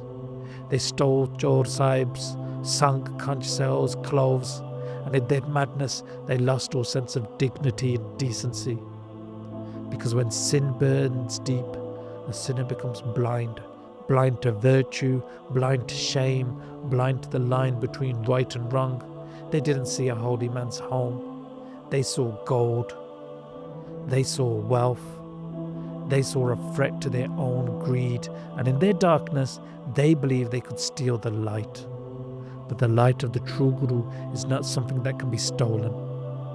And in the midst of this madness, the corrupt Sheeha Masand stood tall, chest heaving with arrogance, poison spilling from his mouth, and stepping in front of Sri Guru Tegh Bahadur Sahib Ji, who was sat calm and unmoved, even after the gunfire, even after the looting. Guru Sahib sat, and with fury in his eyes, Sheeha bellowed out and spoke, "You sit here on the Guru's throne. Who do you think you are? Who gave you the right? Who told you to wear the crown of Guruship? Do you not fear Dheermal? Did you forget who truly holds power in Bakala? No Masand crowned you. None of us agreed and none of us approved. Who placed the Guru's the star on your head? It was we, us, who make the Guru and unmake the Guru, not you, sitting here in silence like some fakir." He spit his words out like throwing knives. "And why do you want to become the Guru? Did you become greedy for money? You saw Makhan Shah, the rich person, and plotted a scheme for yourself to become the Guru? You both probably made a plan to take the Gurta Gaddi.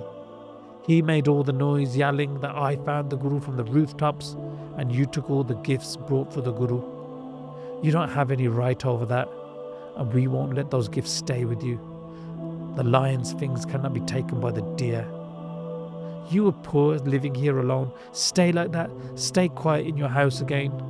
You can't be the Guru of the Sikh, and now we will loot you. And others will become scared too. Others will find out what happened here this night, and it will spread. And don't you ever dare try to gather wealth again. Dheermal is the true Guru, and whoever tries to become equal to Dheermal, this is what we will do to them. He is our source of funds, and we will protect him." And even as these words thundered in the room, Guru Tegh Bahadur Sahib Ji remained still, like a mountain unmoved by the storm, because the truth does not argue with the liars. The sun does not explain itself to the shadows, and Guru Tegh Bahadur Sahib Ji, calm, composed, divine, sat, listening and all-knowing. The fire of ego may have burned loud, but it cannot dim the light of the Guru. It cannot touch the light of the true Guru. And after all the chaos, the violence, the looting, Sheeha Masand, still puffed up with pride, standing before Guruji, spoke one final threat. "Let this be your lesson. This is your punishment. Remember it well. This is the second time we'd fired at you, and the next time we will finish the job. We've spared your life today, but if you dare continue on this path, if you dare sit on the Guru's throne again, next time we won't miss. We will kill you." And as he said those words, Mata Nanaki Ji, the beloved mother of the Guru, stormed into the room, not with trembling steps, but with the fury of a lioness whose cub had been struck. She heard the noise, the shouting, the threats, and she came running, her heart pounding with worry. And what did she see? Her son, saintly and silent, sitting in perfect serenity, unshaken, unafraid, and she looked straight at Sheeha, the corrupt Masand, and she did not whisper, she roared. My son's father, Guru Har Krishan Sahib Ji, was the Guru. His father, Guru Arjan Dev Sahib Ji, was the Guru. The Guruship runs in the blood in our veins. Who are you to question us? You, who come storming into this house like a thief in the night. We never came to your town. We never raised our hand against you. Yet you break our door and loot our home, and you dare call this justice? Her voice shook the walls. If your master Dheermal was truly the Guru, then why did he stay at Kartarpur? Why did he come to Bakala?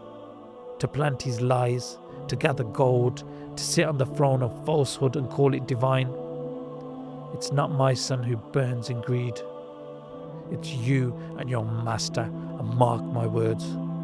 His house will burn, Dheermal's house will burn with the fire of his own desire. His false claims, his jealousy, his hunger for gold will consume him and consume you. Her hands were clenched, her eyes blazing. We live here peacefully. We earn what we have by our honest means, and if Sikhs come here to our door and bow, they do so by faith, not fraud. And you come here to loot the Guru's gifts from the Sangat. There's poison you drink in jealousy. You think we taste the same? No. This house, this home is the door of humility. Those who come here proud are broken by their own egos, and this will happen to you. She stepped closer now, and hear me well, Sheeha.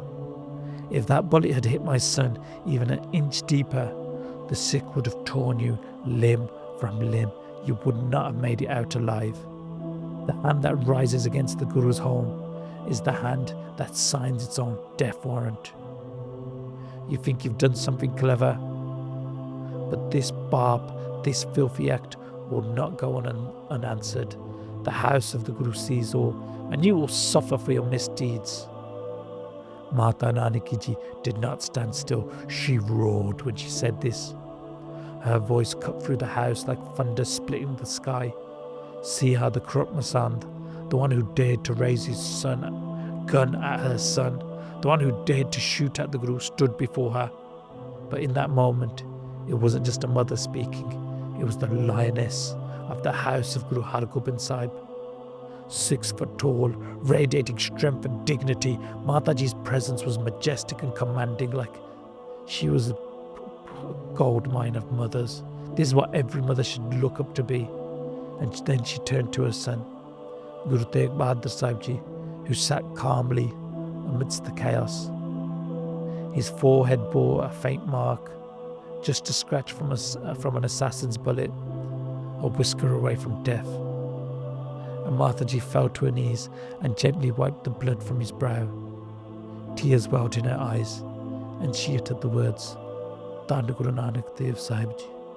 Her hands trembled, her heart burned, but her spirit stood tall.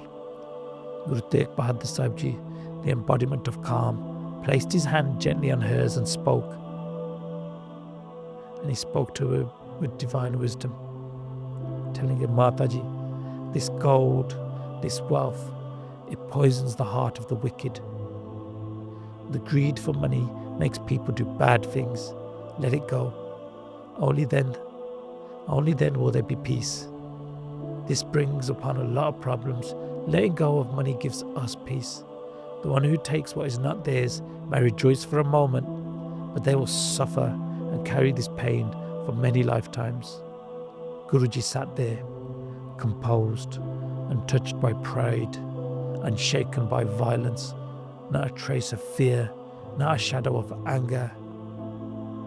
Meanwhile, Sheeha Masand was already on his way out, smug and gloating, carrying with him sacks filled with gold coins and offerings and other sacred gifts meant for the true Guru. The robbery was a success for him, but not in spirit and not in truth. And back at Dheermal's camp, Sheeha strutted in like a conqueror, and he spilled the stolen treasure before his master, 500 gleaming gold coins, jeweled ornaments, robes wrapped in devotion, and Dheermal's eyes lit up. Amongst the stolen goods, he found a pair of golden bracelets, and he picked them up, and he held them out, and gave them to Sheeha Masand. Very good, Sheeha. A reward was given that day from one thief to another, and putting these gold bracelets on, Sheeha grinned, proud of his crime, proud of his betrayal.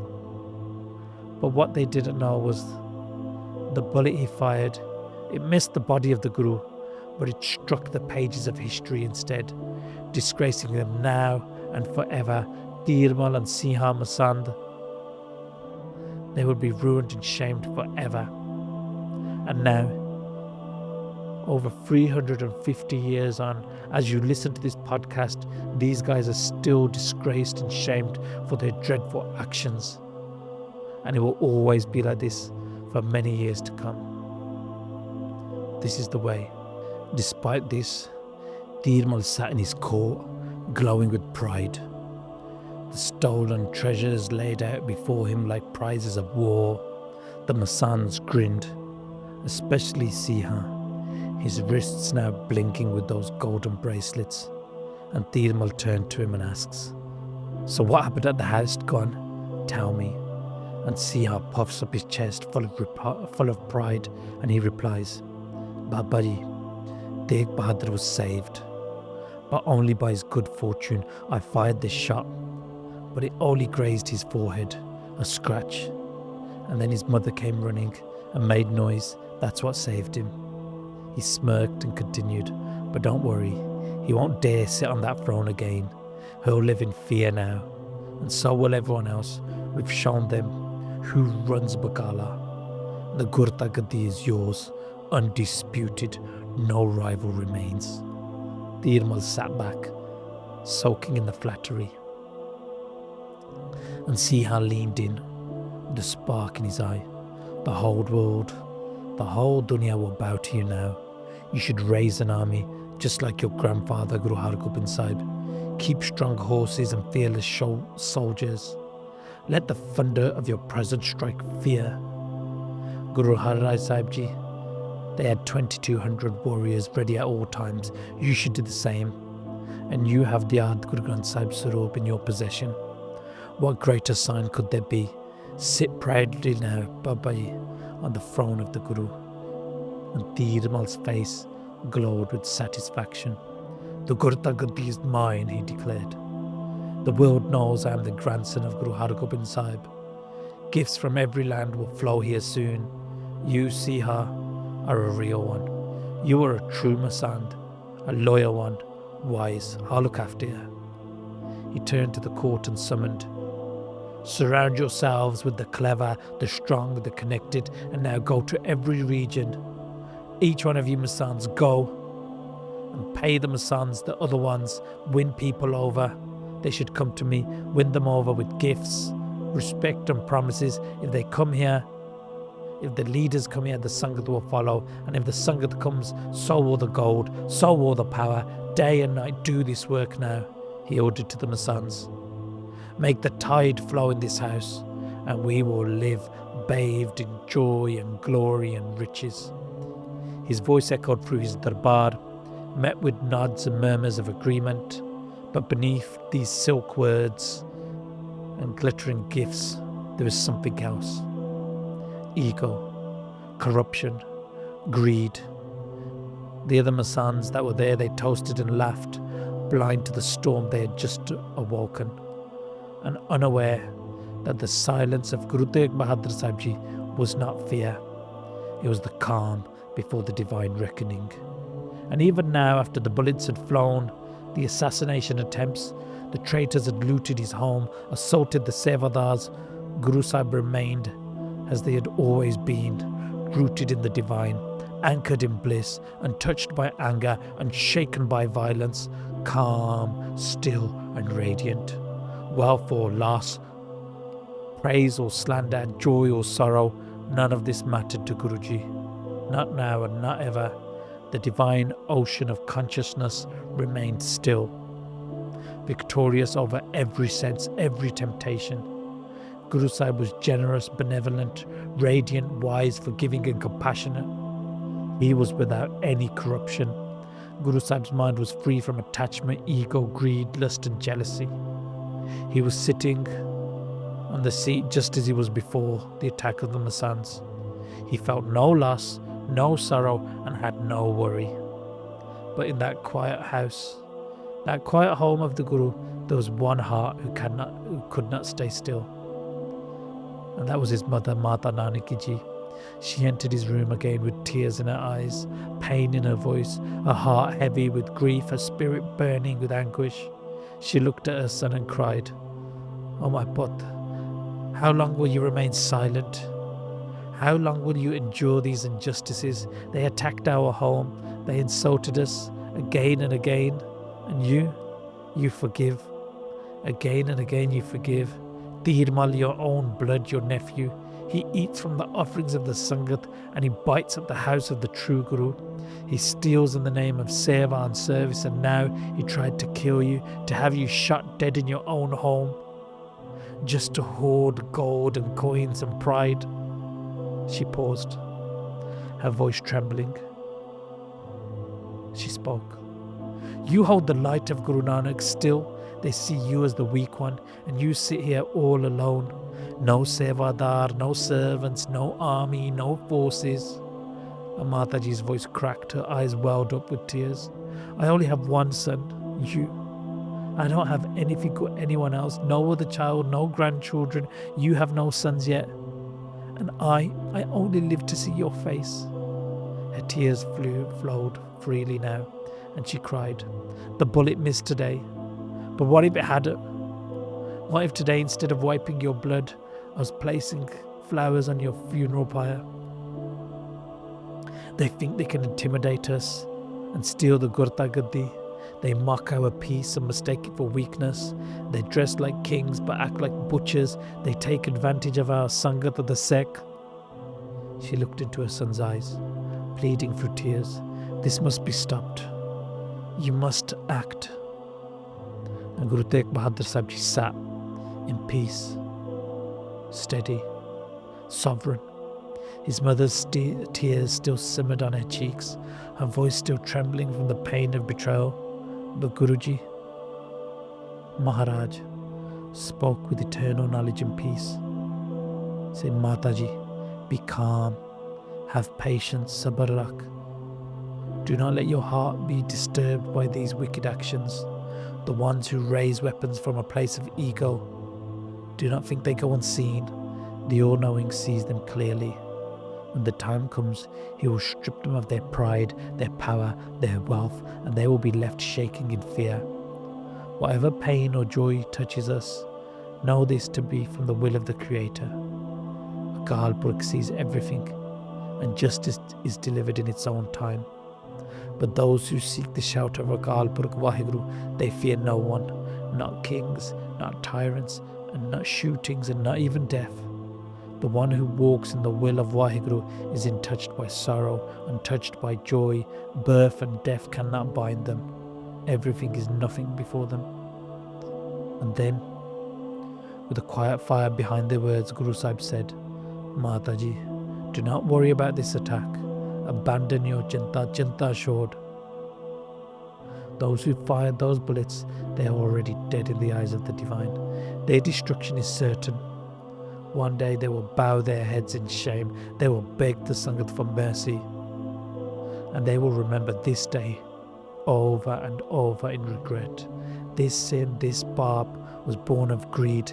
They fired for gold. They sinned for coins. But Mataji," he said softly, "greed blinds the wise like a fish chasing bait.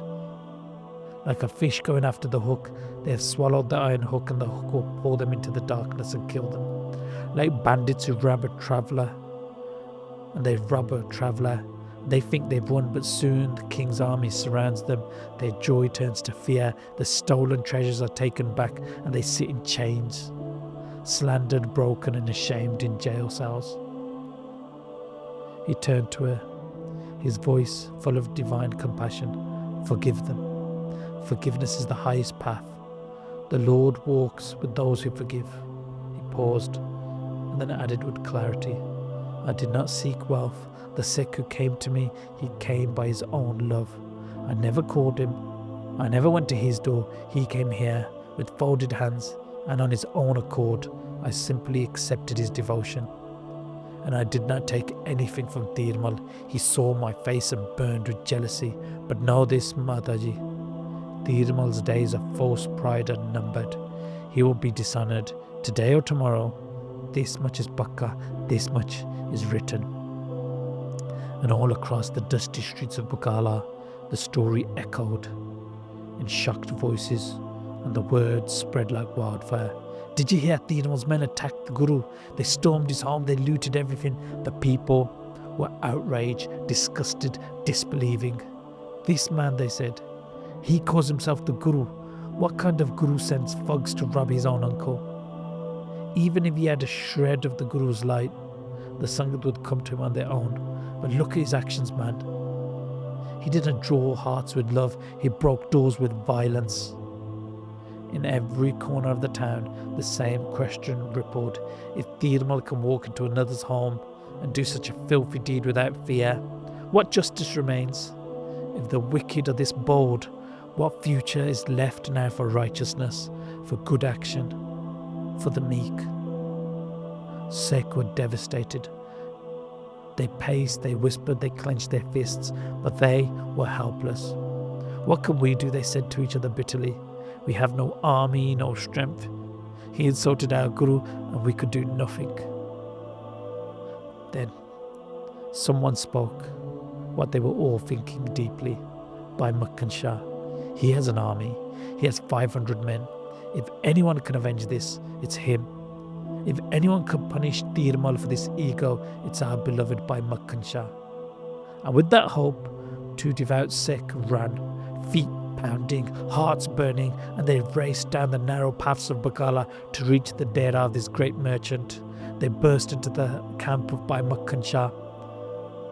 And as he was sitting, the Guru's servants came to him, their faces pale, their eyes wide with disbelief and sorrow. They'd done it. One of them cried, they've attacked the house of the Guru. Dheermal sent his men, his Masands, his soldiers. They stormed the house like thugs. They looted everything. They shot, they hit and they beat.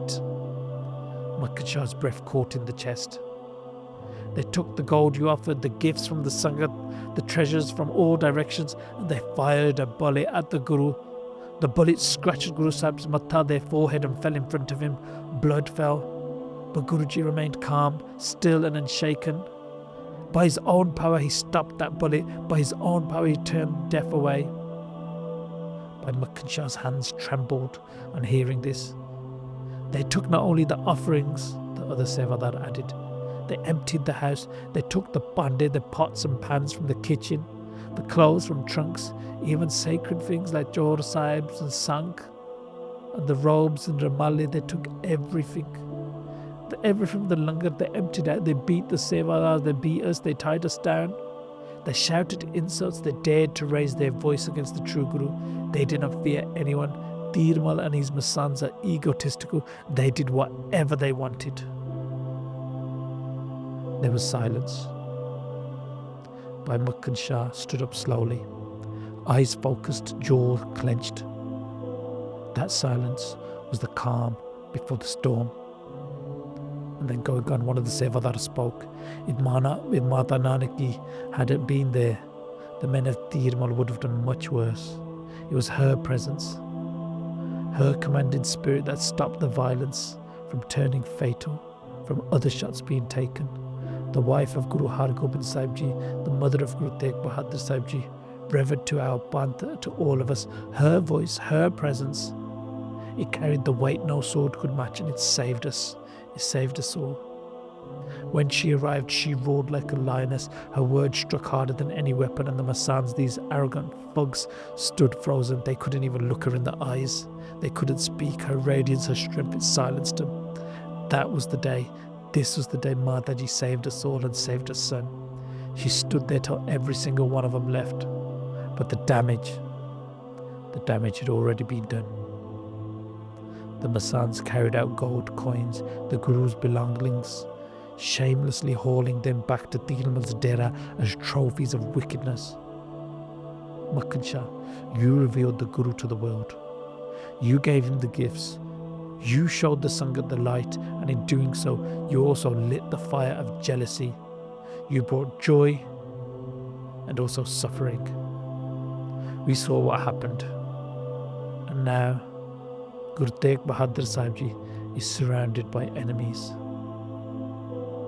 The words were like fire on oil. Makhan Shah's heart collapsed in sorrow and then surged with rage. He clenched his fists. His joy, his peace, the blessings he had received just a short while ago, all shattered, and a dark storm brewed inside him. He sat in silence for a moment. Then he wondered to himself, why would Dheermal do this? Why? Who gave him the courage to commit such a sin, a barb? Is there no shame left in the world? He thought of the brave and great Guru Tegh Bahadur Sahib Ji, peaceful, powerful, radiant, yet always calm and always forgiving, the true master, the one whose great lesson lay in his stillness. Makhan Shah's eyes welled up with tears. Guru Sahib tolerated this silence. They allowed this to happen. But I cannot. I revealed Guru Sahib. I gave those gifts. I must take responsibility. This cannot be allowed to continue. And if I die fighting for my Satguru, then so be it. My death will be the greatest of my fortune. He stood up and raised his voice. Bring me my sword. His men snapped to attention. Warriors, Makhan Shah thundered. This is no longer about gold or gifts. This is about justice. The mission we came for from across the seas, through hardship and hope, this is the moment. This is the moment our mission is tested. Pick up your weapons and we march to the house of the Satguru. We will take revenge, and if we fall in this battle, then that will be our greatest blessing. This is a Dharam Yudh, and how we will fight. And like that, the lions awoke. His soldiers roared back, steel in their hands. Swords were gripped tight, shields slung over their backs, bows strung, arrows readied, turbans tightened. The camp, filled with celebration, was now an army of truth marching under the banner of justice. Bhai Makhan Shah Lubana, merchant, seeker, now warrior, led the charge towards Dheermal's fortress. The storm had come, and this time it came for righteousness. This wasn't just a march, it was a vow of justice. The insult to Guru Tegh Bahadur Sahib Ji would not go unanswered. Bhai Makhan Shah's army strode with purpose, no fanfare, no drums, just the cold ring of steel and the warmth of righteous fire burning inside them. They weren't coming for glory, they were coming to remind the world the Guru's house does not tolerate tyranny. As Makhan Shah entered the village of Bakala, the weight of silence hung heavy, until it was broken by whispers of pain, anger and betrayal. Villagers surrounded him, and one by one they recounted the horror that unfolded. Voices trembled, some in tears, others clenched their fists. The outrage was thick in the air, and Makhan Shah listened. With every word spoken, his fury rose like a storm. Then he asked, his voice calm but burning, like fire under ice, the Masand who led this sin, who looted the house of my Satguru, show me to him. Just once, I need to see the face of that coward. And a Sikh stepped forward and pointed. This was all Makhan Shah needed. He turned his men and roared, "The Dheermal's dera we go." The time for waiting was over. Steel unsheathed, swords in hand, shields raised, gats in hand, ready to fight. Bows ready to shoot, hearts steady they marched. This wasn't rage. This was justice.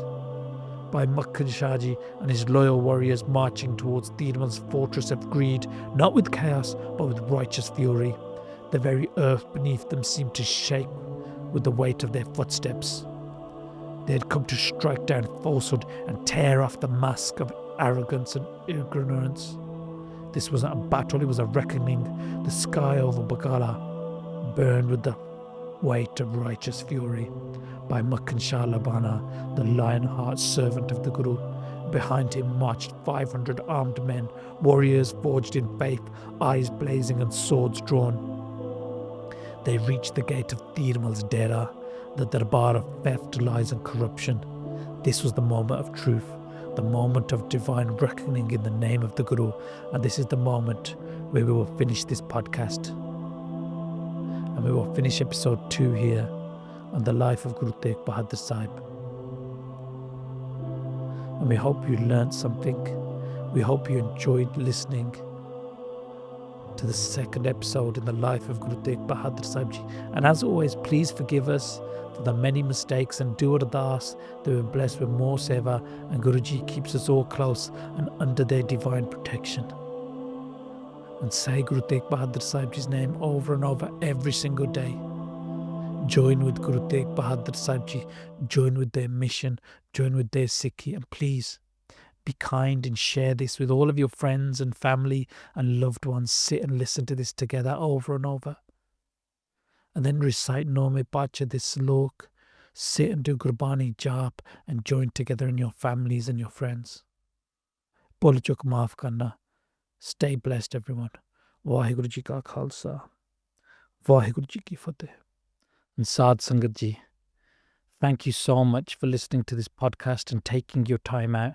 Thank you for joining with the Sakhi of Guru Tegh Bahadur Sahib Ji.